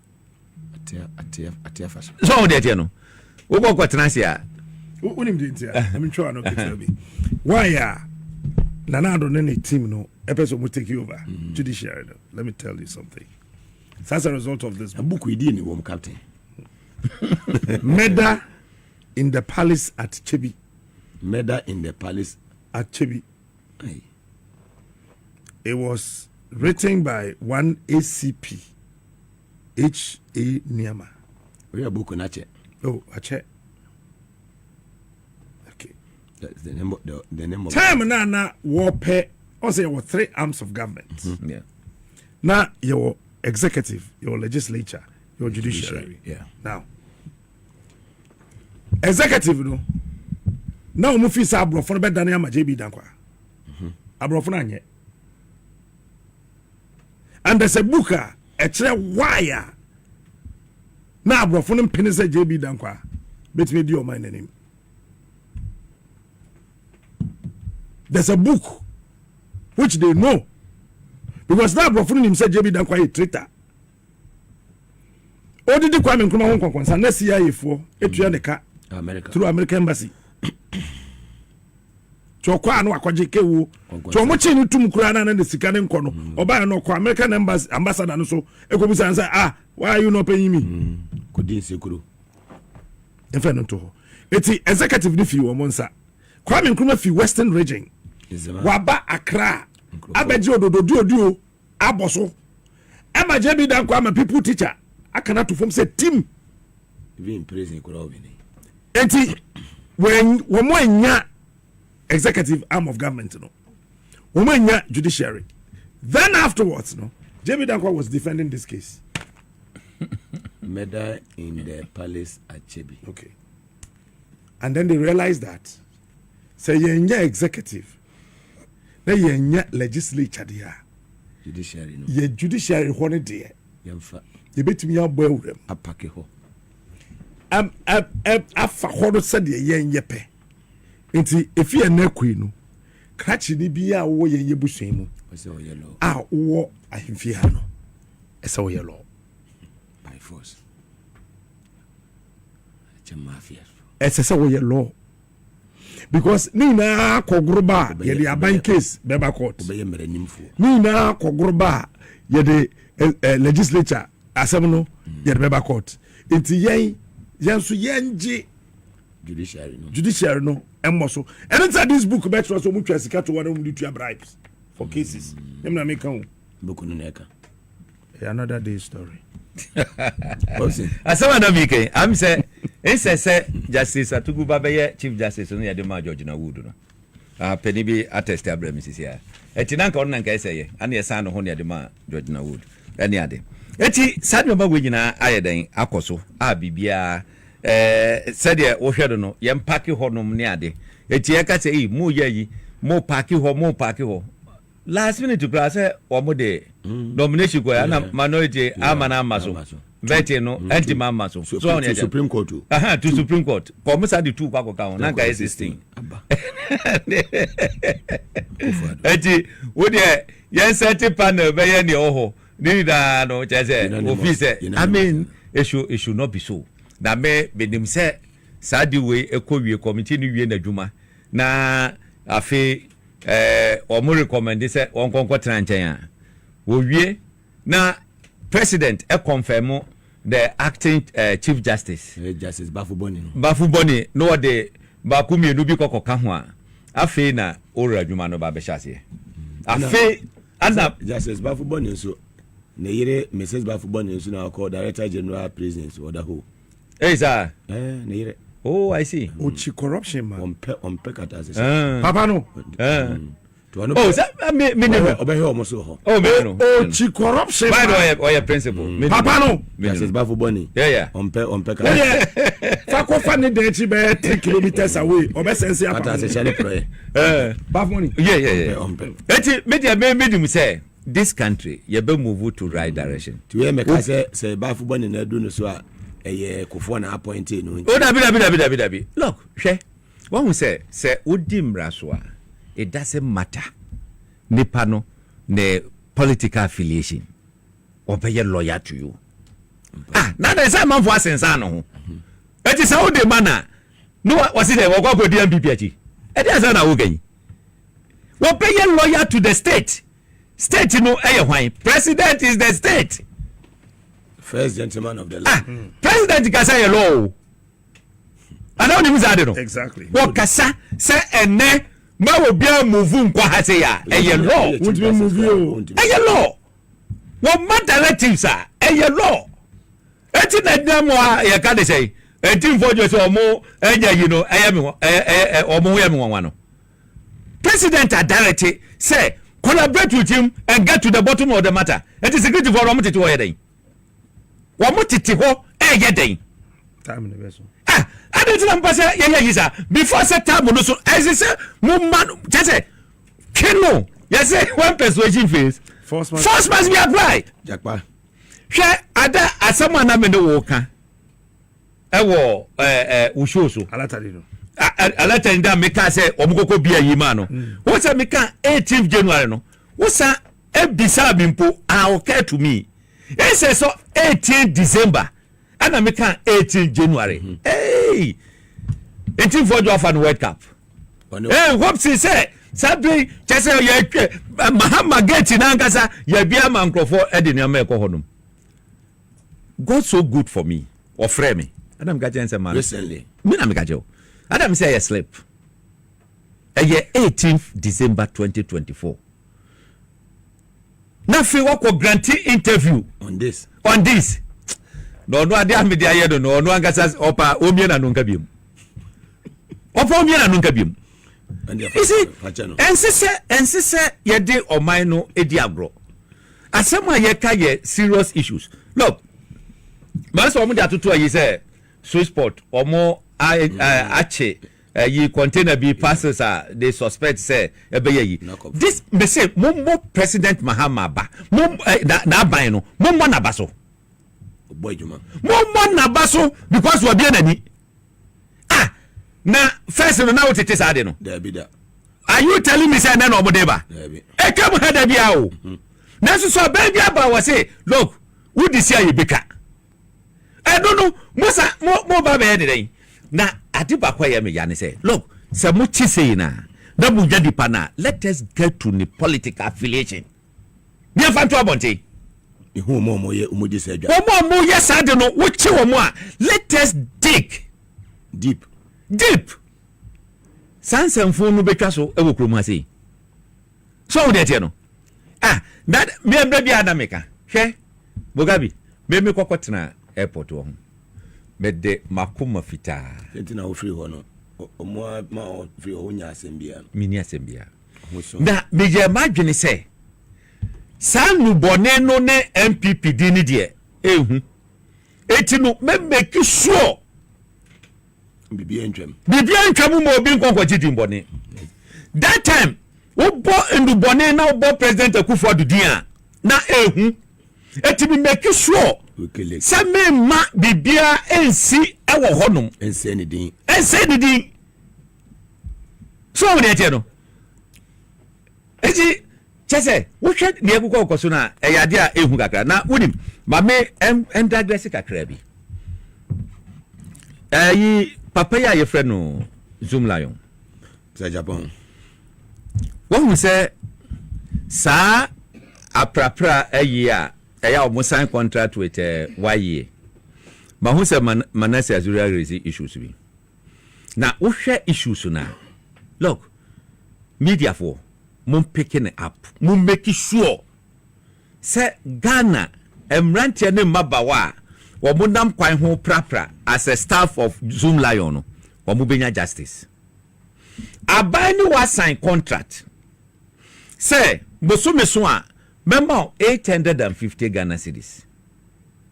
Sir, 850 Ghana cedis, you know. Zoom Lion the 250 NMA or more moye jumano. Onua nkasa wafa 600. 600 near there was say administrative charges. Hey. Is it true say it will be 250 Ghana wa? 255. Bisa mo prapra kwan ho no. Why a deep investigation on this? Na first no grade say na mutua say 150. 50. 150. And I need as I said you make sure see I take this matter up. Na me hwese e be di akire. Malik Basintali obey steady. The new CEO of YA. Miami New Malik. Man in science are contracting it. Wow. Man in science. Now, President Enchese Nkombe Biomama competition aba system no. Akwa kwe nipa baako the whole Ghana. Now no near home. Numbers na papa no be submit no. No more 45,000 people times 850 near Tuamano. Every man do. Now, we go why here now bisa say under normal circumstances no. Why here for and the recruiting crofo no. No mo dia ma Zoom Lion. Na omo ye no omo discard ma Zoom Lion no otu omo ka. Say why here one ka betima recruiting crofo a adentina say mo de kokoma no and the betu omo ka. Na equipment ni ade omo be use. Equipment ni ye sen. Try ya dinja oni adimi gogo ye bi. That's been new boy you're saying. You know Mosuko. They say that's been new boy you're saying. You know Mosuko. No. What the no, Mugabi. They say I didn't know who that with him. The immediate passer, you know, you can say CEO, Kofi Japan. Or we have some renew contract. So could be answer our order. Or also our order. That time as a meal kuya bochama, na could be bodu timika se oh momanu nko momfa manu nanu ya Kofi Japan se wonye Saudi nipa wo ye board chairman chairman se ja person wo Reverend Kusi Boatin ne yire Anita Kusi Boatin wodo na ye board chair na me what's your most sign contract no fama yi Kofi Japan se no twemi ba me a wo hwe mani Kusi Boatin do me na wo hwe mani say yem mo Pastor Cathedral ono wi a bete de ho Pastor Kati Nigeria enna na ebo chama ho family see what for say me say sadi way look I am saying it here today NDC government say most sign contract no Emma Zoom Lion on this same condition hey omo pege mo ka me organize demonstration tia can say Mahama aban omo team adenti look say one year crowd na o ma nkrofo no 600 and no for 200 for administrative charges yes ka ketwa 250 times 45,000 sika ketwa na obi kwa kwagina wiem enye se wo kwa ya adwuma 1 hour wo kwa America na se wo ya adwuma 1 hour ya one year sika kra no enye $15 just 1 hour se sika wo ya twa omo no the whole month no enye $7 Adan Opsi Adan we dey betray mo ye be di akire na ya do mo no Mugabi sasemwe as say ya fan serious they make sure look let's fight for those people you fight omo na say omo eji ikoso a abanya tumbejo no that's Captain odi mbere ahin bia me say what the kind of Tamale Tamale my Chief Justice Tamale uwi ameba hokagra obese Tamale ameba hokagra Miria sama me pesa me kan ho asem ye National Cathedral the NTC Cathedral I don't know where you went Oba pay adwuma ho da be fa me ko One say amanyo ene esom wanye careful ɛsom bɛdaadaa ɛma wontumi nyɛ ɔman yie ɛna woanyɛ careful a politics na yɛyɛ frɛ no amanyɔ no ɛno nso bɛdaadaa ma woasɛe ɔsom ɛno no bi na ɛyɛ baomeɛ no he forgot that he's a Muslim no started so kotokoto ɔgye mpaebɔ sɛ nyɛ ne ma ɔmo lesu yɛ no okay sɛ ka ho sɛ nka ho obiara gyegyeregye ɛne politics ɛka ho ɛno nti na a very fine refined gentleman papa no I love him and I respect him ɔsom ne politics nti wɔntumi yɛ ndi president akokɔ daako and I'll tell you why na sɔrɔ yɛ ɔkɔ no Dako farms ɔmu kuta no wɔ soro that time no na wɔ nipa adwene mu sɛ woyɛ kristoni a woyɛ politics a ɛnyɛ yie enti police station na wɔ na sɔrɔ dan n'anim no onya tu baby ana ne farms no na ɛwɔ de ɔwɔ repɔtɔ ɔwɔ repɔtɔ onya tu enti ɔsom ɛne politics sɛ woyɛ leader ɛsɛ wotumi hyɛ mfimfini dandan ne yie ɛfa bi ɛkote Kwame Nkrumah ɛmra Ghana for started sɛ wodi aduro na odi bu ban nti Kwame Nkrumah kɔfa kankan nyame ɛde afiri Senegal ɛde abak ai castle hɔ Flagstaff House ɛna odi bu man Christopher a wɔ Ghana ne fa na adwene kɔdi sɛ na nyame som deɛ ɛdɛn na wode ayi aduro ɛne adeɛ bɛka ho eti woba yɛ man Ghana your politics ni nyame som no pɛ akronfo wa politics mu na onye Kristo no Muslim akronfo no mo politics catch me sembo a edubo ahe bai onye Kristo ni no sai o principal onye Kristo onye Assemblies of God the way Assemblies of God ni let's Assemblies of God mpenifo hwe Jo Mahama na mu no Assemblies of God no wo ma kwa we that aso da nim o mo ye dan say uniform yɛyi afirim kɛkɛ wegu nyame anim ase sɛde yɛde srada to Peter ha mu twaeɛ no yɛnyɛ the same thing mo hu sɛ heaven kɔɛ da na sɛ you know CaptainSmart no you see ahɔ when the yɛsuro no mapa ɛyɛ ɔsom enti yɛ feel sɛ ɔyɛ kristoni meanwhile yɛnya obi nso ɔno nso kɔ ICGC a yɛsɛ ne bank abɔka atwesian yamano so bam samum ye other hints here fantastic atwesian ye onye kristoni onso akoye surgery there it is a wo ba kristosum oteto wan samum ho koye rage akoye surgery wo ba kristosum wo ba islam a nyaatwem e wo mienu ni nyina am nyaatwem a ya ne say ICGC ni no wakoda jail e won samum Assemblies of God for so another conference so the Assemblies of God womo yɛ dɛn aso ban no president Kobi edubo ahe no womo yɛ dɛn ho Wingam by now womo issue Reverend Wingam issue statement excommunicating from the church to set as example huge one as a deterrent from Nyamifie ba sa kwese do kwase koto offering so omoje osadi communion enunti enama obitimi nya akukuduro ema me kwadwo smart me so cement me do yame executive secretary baby mission be emergency cement ogo so awok na sa me ka bibia that time no me see me ma me dan na me so cement kosi cathedral osumunti unim di ntia Pentecost no ye wura ye mu se ye bo bibia eye linked to Nyankopon a whatever you are doing stop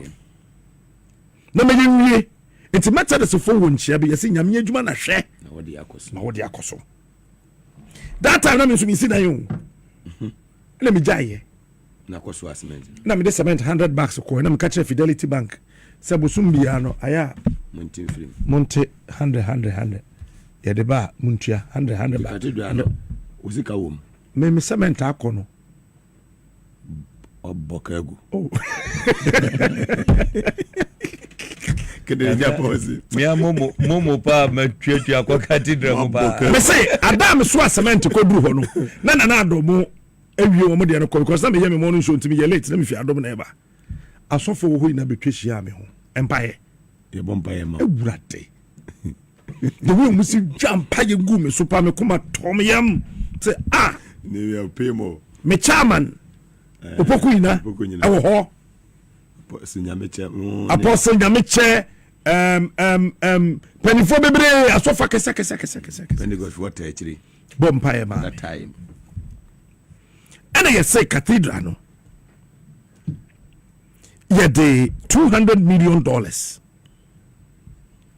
be boshe na the tiane say esse and sorry a ewo Ghana so boa eboa apostolic 40 krum ha asema apostolic company foka wajiji nyame mbasika ama yedi akotu tokuro apostolic aso company fo no bia ye quiet obia di biankasa number 1 number 2 Assemblies of God na President Mahama Kobi no opedi wingam omuka ho ene ba ko no okoye no superintendent ye fence we afini din omo so agege Assemblies of God fo sika e de akotu tokuro Assemblies of God mpani fo so wokuro yim omo akoma no atum na chese omo fo akro no so.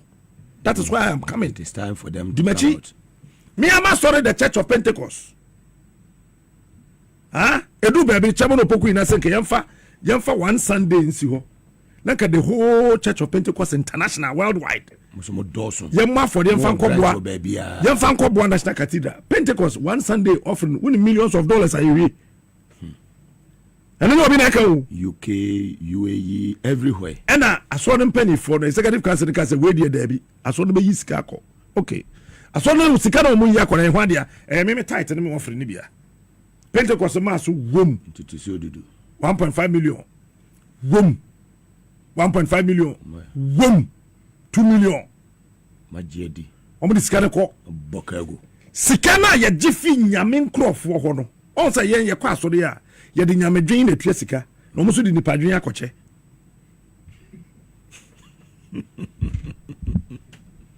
Ye kwa so na ekotua sika.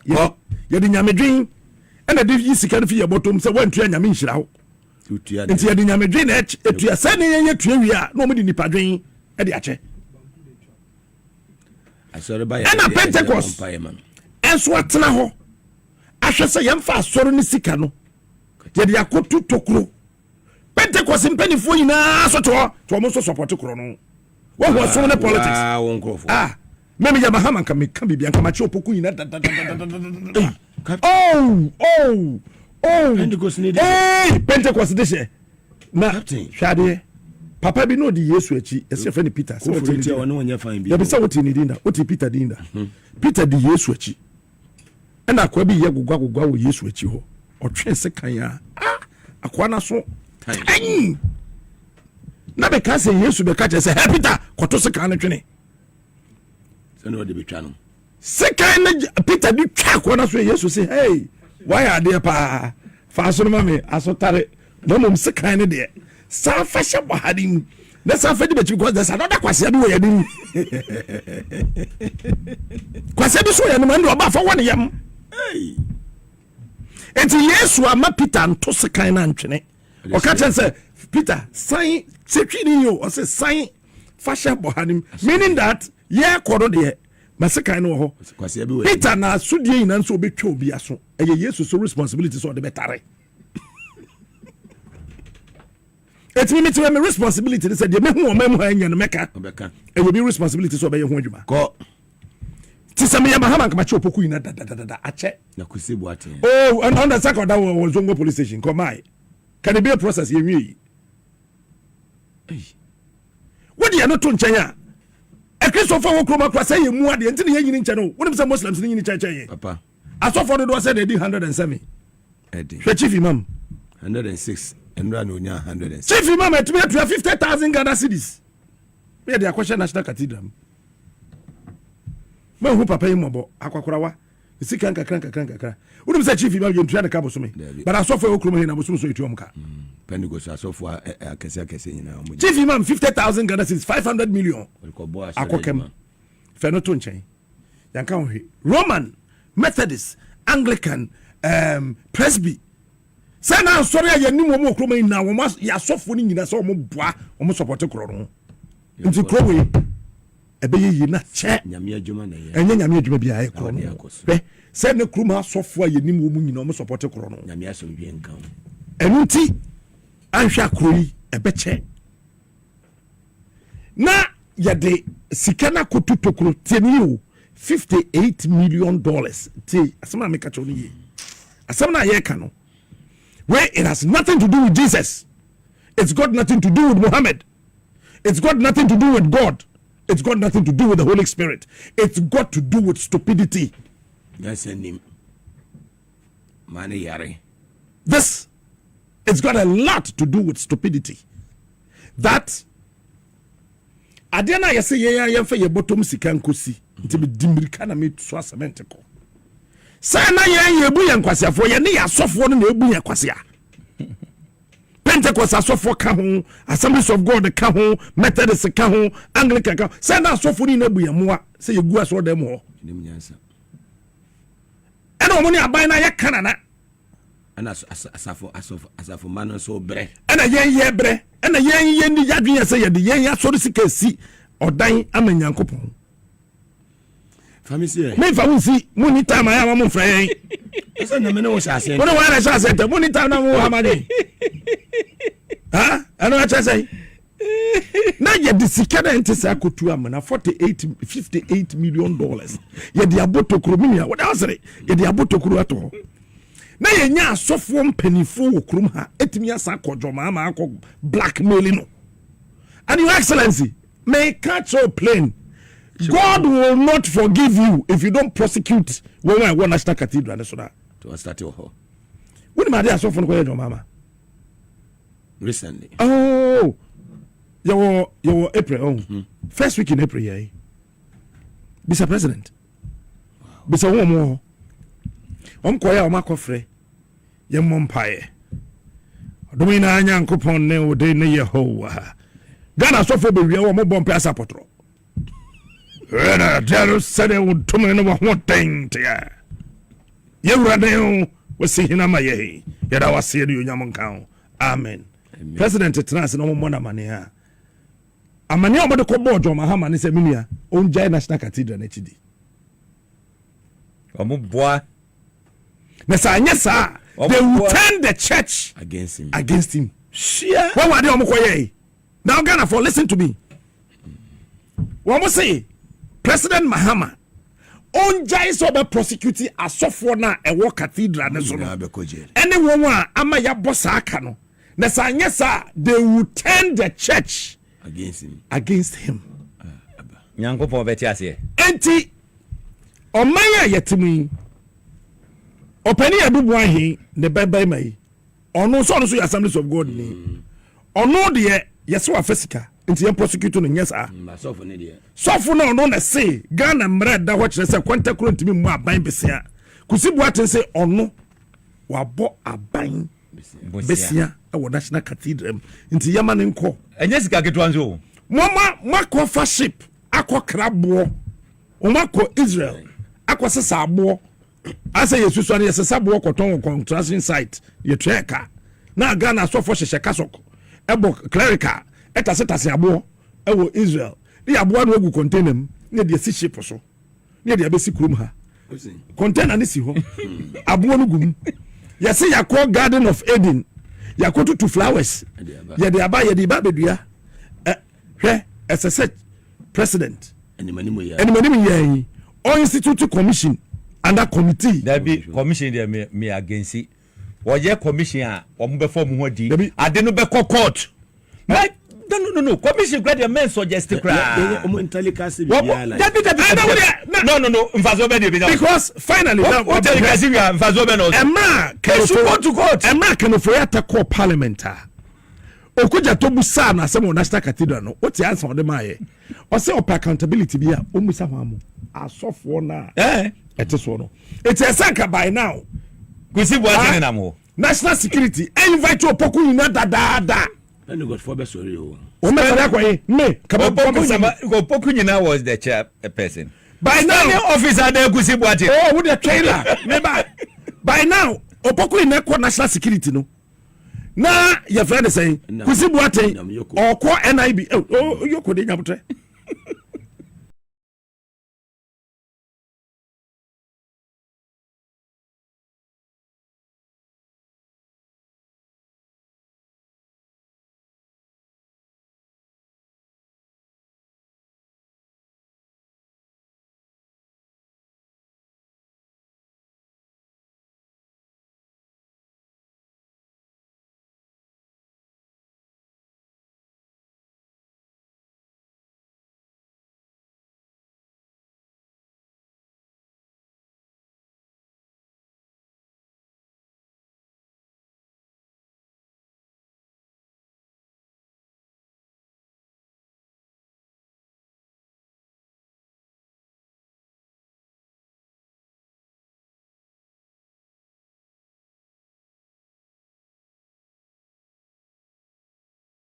Yes, hello, good morning. Welcome to my channel, Ivan Kyei Innocent One here on YouTube.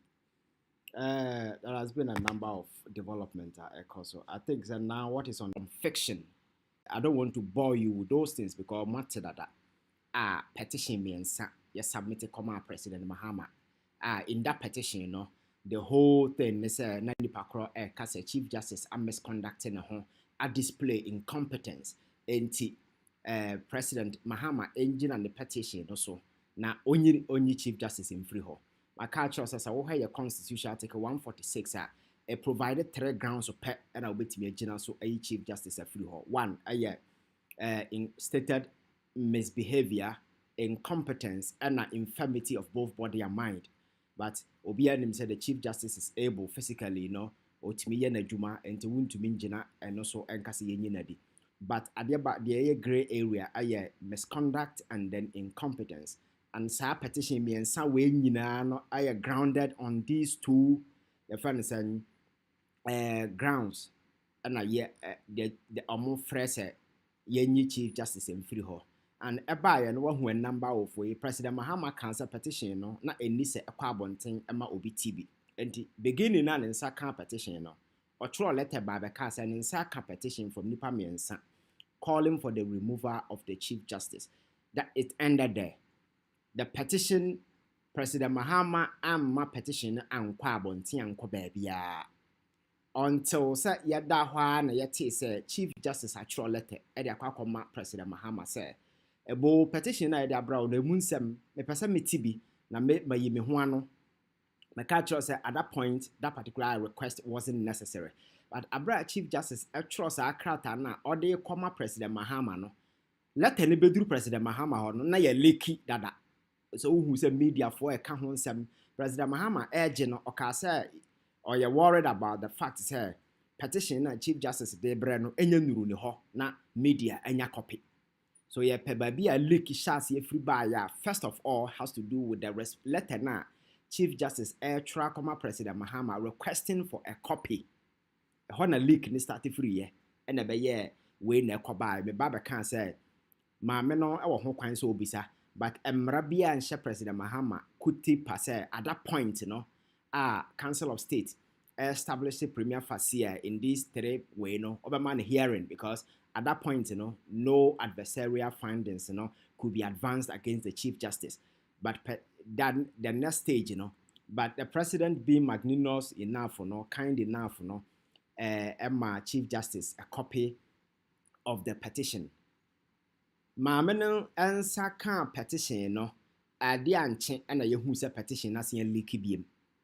And the also would trace the source of the leak now.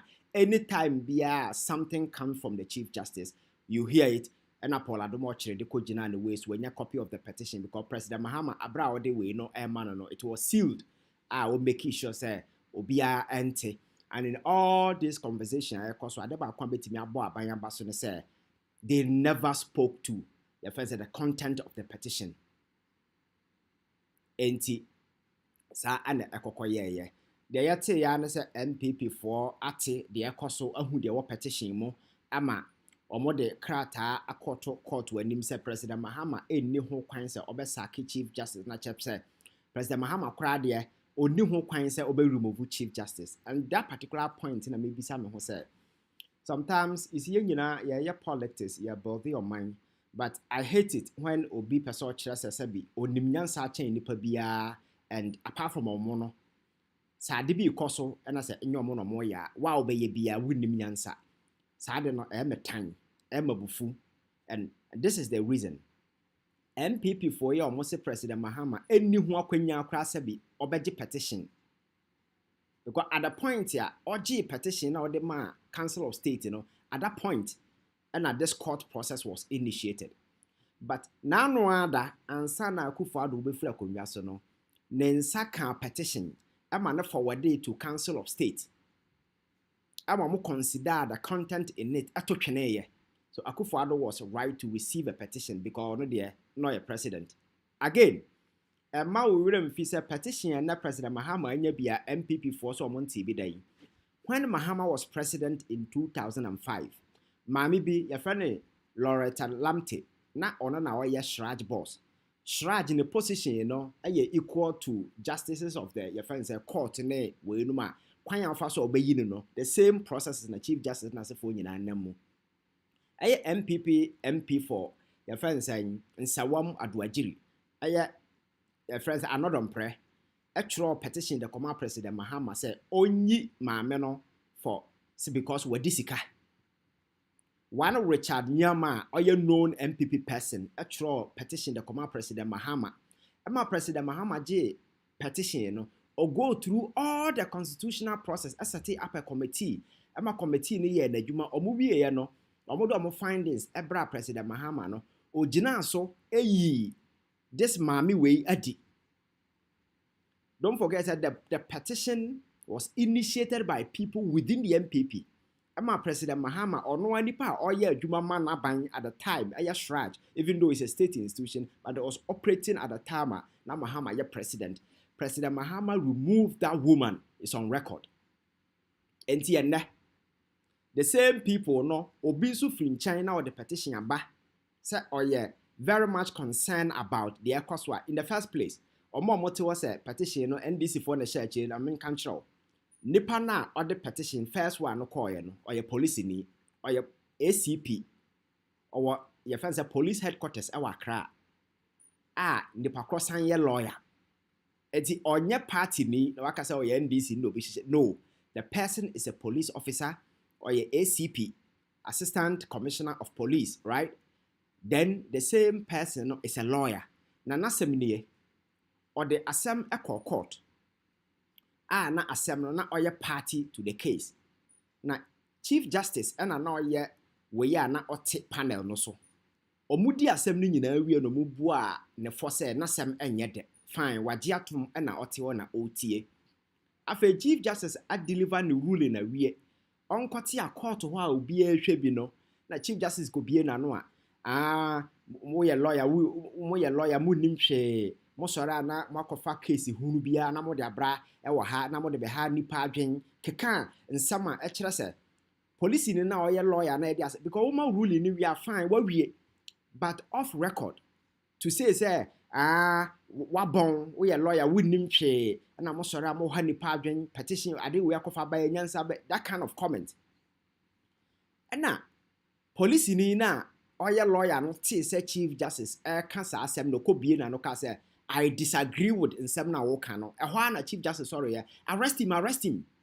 Then this gentleman who is a police officer and a lawyer was arrested immediately and he was put in detention. Nsem na mo ka na mo ye the politics na make say wunnim ho hwea say na tie wadi asema wie nipa no wabua na fo ho comment for him fa but na ukọ petition no ma police ni say sa demeanor na ochinchim na no ye bo obi din I said they look at you with scorn and that contempt, you know. Oh, I see looking down on people way kwasa for we na dwen mu no oh na mfifre bete we num na we num. You see that demeaning scorn view na and I say I see no the sham am for no bekaya. President Mahama bo ni din at a press conference bi and I say at a program bi a one money din yo uhu sa ni bi no wachim na no akọ ba bi I say behaving as if say that kind of, you know, behavior are contemptuous, discourteous. And according to police, you know, that is the same manner that Chief Justice treated him. Shano srone form catch na lawyer no crowd. This guy, police officer, is a senior barrister. And on and on and on. I don't want to go details, but I think that the petition is out. I hope be a kind of bit me. Sa near no. I'm a police officer here. Tam not in the cocotum. Abra yendi na sem because Chief Justice I can't sem and I catch and say oh disagree. The next thing they feel arrest him and a police for his when was a zombie said yo and I twano and yet we good in sana tam yet no shame detain him. We are not in a banana republic where Chief Justice Bekasanobia, now that we nankopon. I could for know your president no cry, nipa kana venture no. How much more Chief Justice? And I make an teteno, and the other side say hunu nipa or ne. We are Pontius Pilate, we said that the chena would dim quasia semana would dim sem huna. Nipa bakana venture.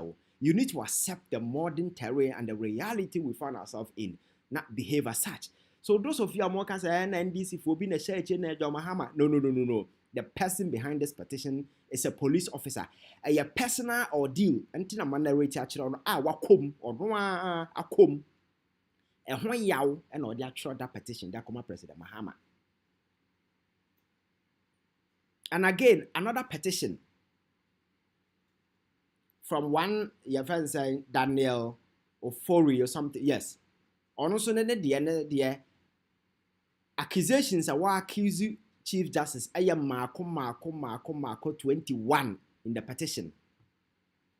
One has to do with the Chief Justice, ultra plane ticket, or you saw a mine seeker and a private holiday. As I'm called the security corner. Or the security this baby no then a shame and a $10,000 a man a trap plane ticket over 100,000 plane ticket from Ghana to America and then we see when I walk braya juma obano senko ye juma with DVLA and or chade as teacher near our salary 4,000 5,000 and go bet me could trap plane ticket over 100,000 and over at the America as a per diem.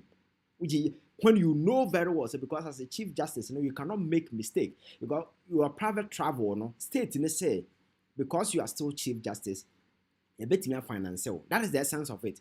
Then because we are a Chief Justice, we need you to be accompanied by security in case because even though you're on a private trip, or mine will have to suffer.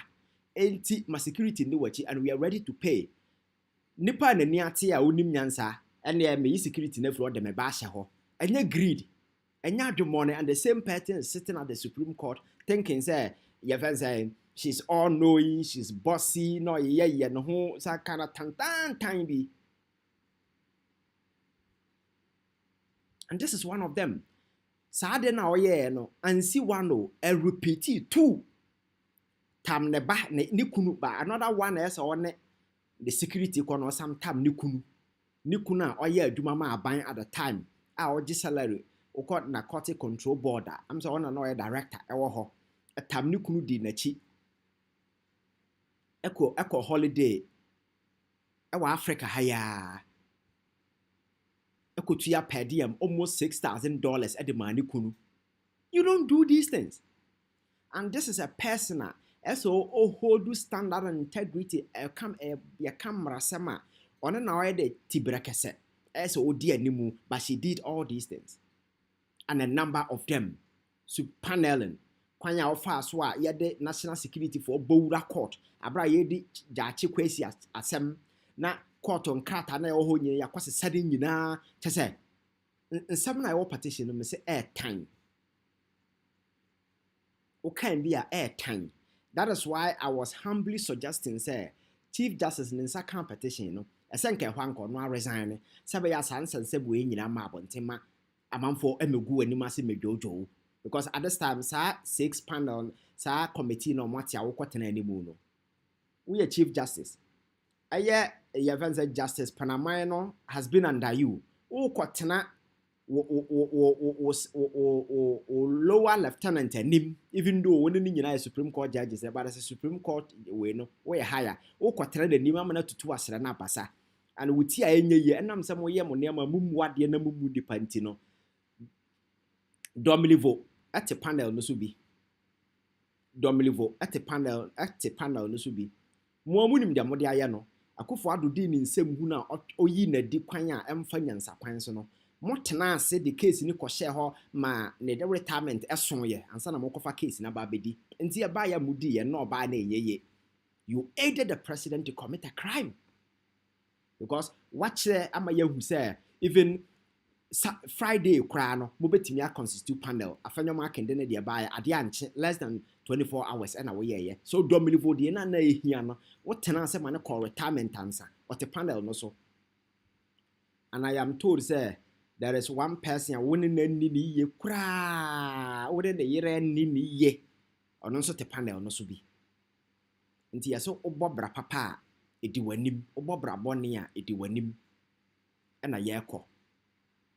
So these are the petition. And Munsa Makacho says second petition, no cases I almost bear 21 accusations.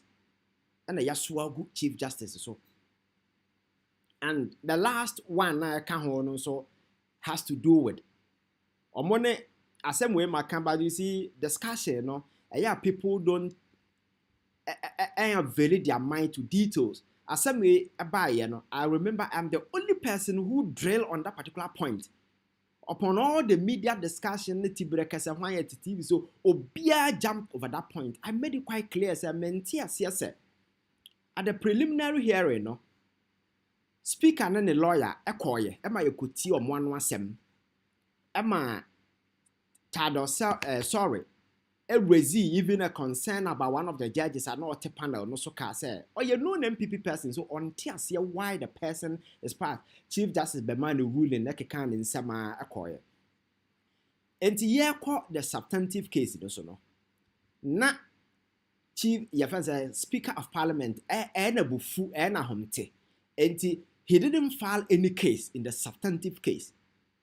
But omotena si omoatie one party obudi assembly omodo mo really no Bible no. Then they quoted submissions made by the lawyer of Speaker of Parliament during the earlier preliminary hearing now, which has absolutely nothing to do with the main case. And I had a question, you find the speaker and him say a response to the case when indeed the speaker did not file any case of defense in his stead. Because he felt, oh, when the lawyer don't even respond to any, don't even file any statement, don't file anything. But the assembly really is available. They made it look like the assembly became the preliminary hearing, no, and Chief Justice sitting at the court, say, these are two different scenarios altogether because the issues in contention, common sense will tell us were absolutely different. So you could have just stated, say, they did not file any way via womb. And a lot of them are award this particular way. And say President Mahama follow due process. Na say onamsuna or ye na juma bra on from mra. What is the point? MPP na ye voice say mete akwa kutu ya say bi okasa home I say your friend is saying adwene ni netimi na bi o say hwan say ono kwaye demonstration kwaye protesting na say well, yes, this is a democracy you can do, but based on what? Mu obi a munim nyansa akra na nka de ekoso you hide behind a civil society organization that is credible. You see, say no credible civil society organization that not the same way because the point is who ni say Council of State more GSM no tum say e wonyina so yen set up committee na yen suspend the Chief Justice no. Enye ordinary people na ti animo. Madam Sophia Akufo one of the immediate past Supreme Court judge. Nye Supreme Court or your Chief Justice te sa maame we ya oka Council of State no ho. Sophia Akufo or Tsubi. So obakaya JSC Akotobamfo dissenting okay sa no or your Supreme Court Justice Madam Vida Akotobamfo the retired Supreme Court judge or Council of State team no ho. So these are Supreme Court judges. Madam Betty Motidrisu or your former Attorney General. These are people winimemra, and we are talking about justices of the Supreme Court, our multi Council of State. So among so I'll go through this petition. We say, there be enyina so wom, enti yansati omomango, almost enyina so wom. And do you think that Sophia Akufo, John Mahama betimi aka the onyan chire no? Can President Mahama go and tell Akotobamfo say petition no relevant, relevant? He cannot do that. So these people, so nipa no more Council of State is unji obi ani kura na. This is a former Chief Justice. And Akotobamfo is a former Supreme Court judge. They sat on this case and they've concluded no evidence enough and koso. So what is all this nonsense about? And your friend is saying, and your friends are politically motivated when you are not adducing any sensible or cogent point to justify what you're saying, apart from the usual nonsense political way. And again, omono say you obi na ya nipa kora ya enye is omono mo ye de omo ye nipa because this is not the first time I suspended judge. Ma memfa nkwa achiro beka ya anas submit a petition calling for the removal of high court judges binum obakaya. Sa judges no petition no president ho chief justice at the time na or the judicial council na so for be take year process ni nyina, but the ultimate power no rested with the president. President Akufo-Addo, upon recommendation from Judicial Council no at the time no suspended 4 justices, Justice Derry and 3 others. Okaya. They were suspended. Akufo-Addo there was right at the time abrana omunyendi assembly to suspend Obi. John Mahama the on there onyenipa enti oni ho kwan. What kind of nonsense is this? Akufo-Addo suspended these people based on petition announced the call. At the time, nobody faulted him. And subsequently, Oyomodi, based on the findings, and Akufo-Addo judge said it. What is it? Yamubi can answer because he was following law. Evidence in the Makoto Nenimno. Now, Adri John Mahama, so as Obin so the petition about to the Nim. Now, or yet the same thing. You say, John, what we are because of the John Mahama de ya enye de enti only onye nipa. So that's what I'm saying is that you see we are open to discussion as for bakata sami ade we. Say President Mahama jampe gun ana oya ade na emfa kwan mu a I'll be the first person to react to it. But as it stands now, papa no nyam for me ona me mra kwan so na eye na dwuma. Petition no first petition na ebe remove ya fa ne say Charlotte say no besi nne Yenim petitioner. It was faceless. Sesi amano kase mabo obedinse police officer or a lawyer or a ACP. O pese uhuna oko Accra Regional Police Headquarters or ho. Your friend Akoglu Dino full name. I mean has a menyamawa. Let me see if I can get the full name for you. Now one who say way and yet faceless petition. A nipa na the call a nipa petition. Obi Basia, a nipa petition. Let me see if I can get to the petition. Yeah, so police in the friend Ayamba Yakubu. And a second petition here, Daniel Ofori. And a third one, no, a group. Almost from Shining Star. And on the petition, Akwakoma president. None of them they NDC.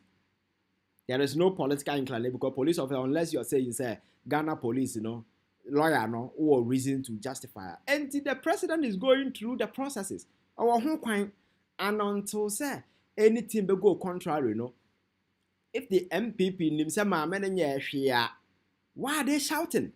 No civil society organization, nobody, apart from Omo, it means you have a peculiar interest because the woman was there advancing your cause. And you think, say, she's going to be there protecting you. No, my major motivation has to do with sanitizing. And idea yema before metana that your friend saying that elitist arrogance, that filthy pride, that elitist arrogance, I look down on people. Say, yana ya ko school, yana ya nimu ngoma na wenum dia. That is the posture of the Chief Justice. She looks down upon everybody because, hey, mama, sure, Sanya man, belong to 12th century. And there will be our own school that you can't bully them. You can't. Because no feed you be. And row to develop to advance a country, Obia play different role. Obia play. It is the collective role you play, and the nation building. You think sitting at the Supreme Court presiding over and not build the country? It doesn't. Obi has to play their role. Drivers so play the role. So respect Obi, even including security.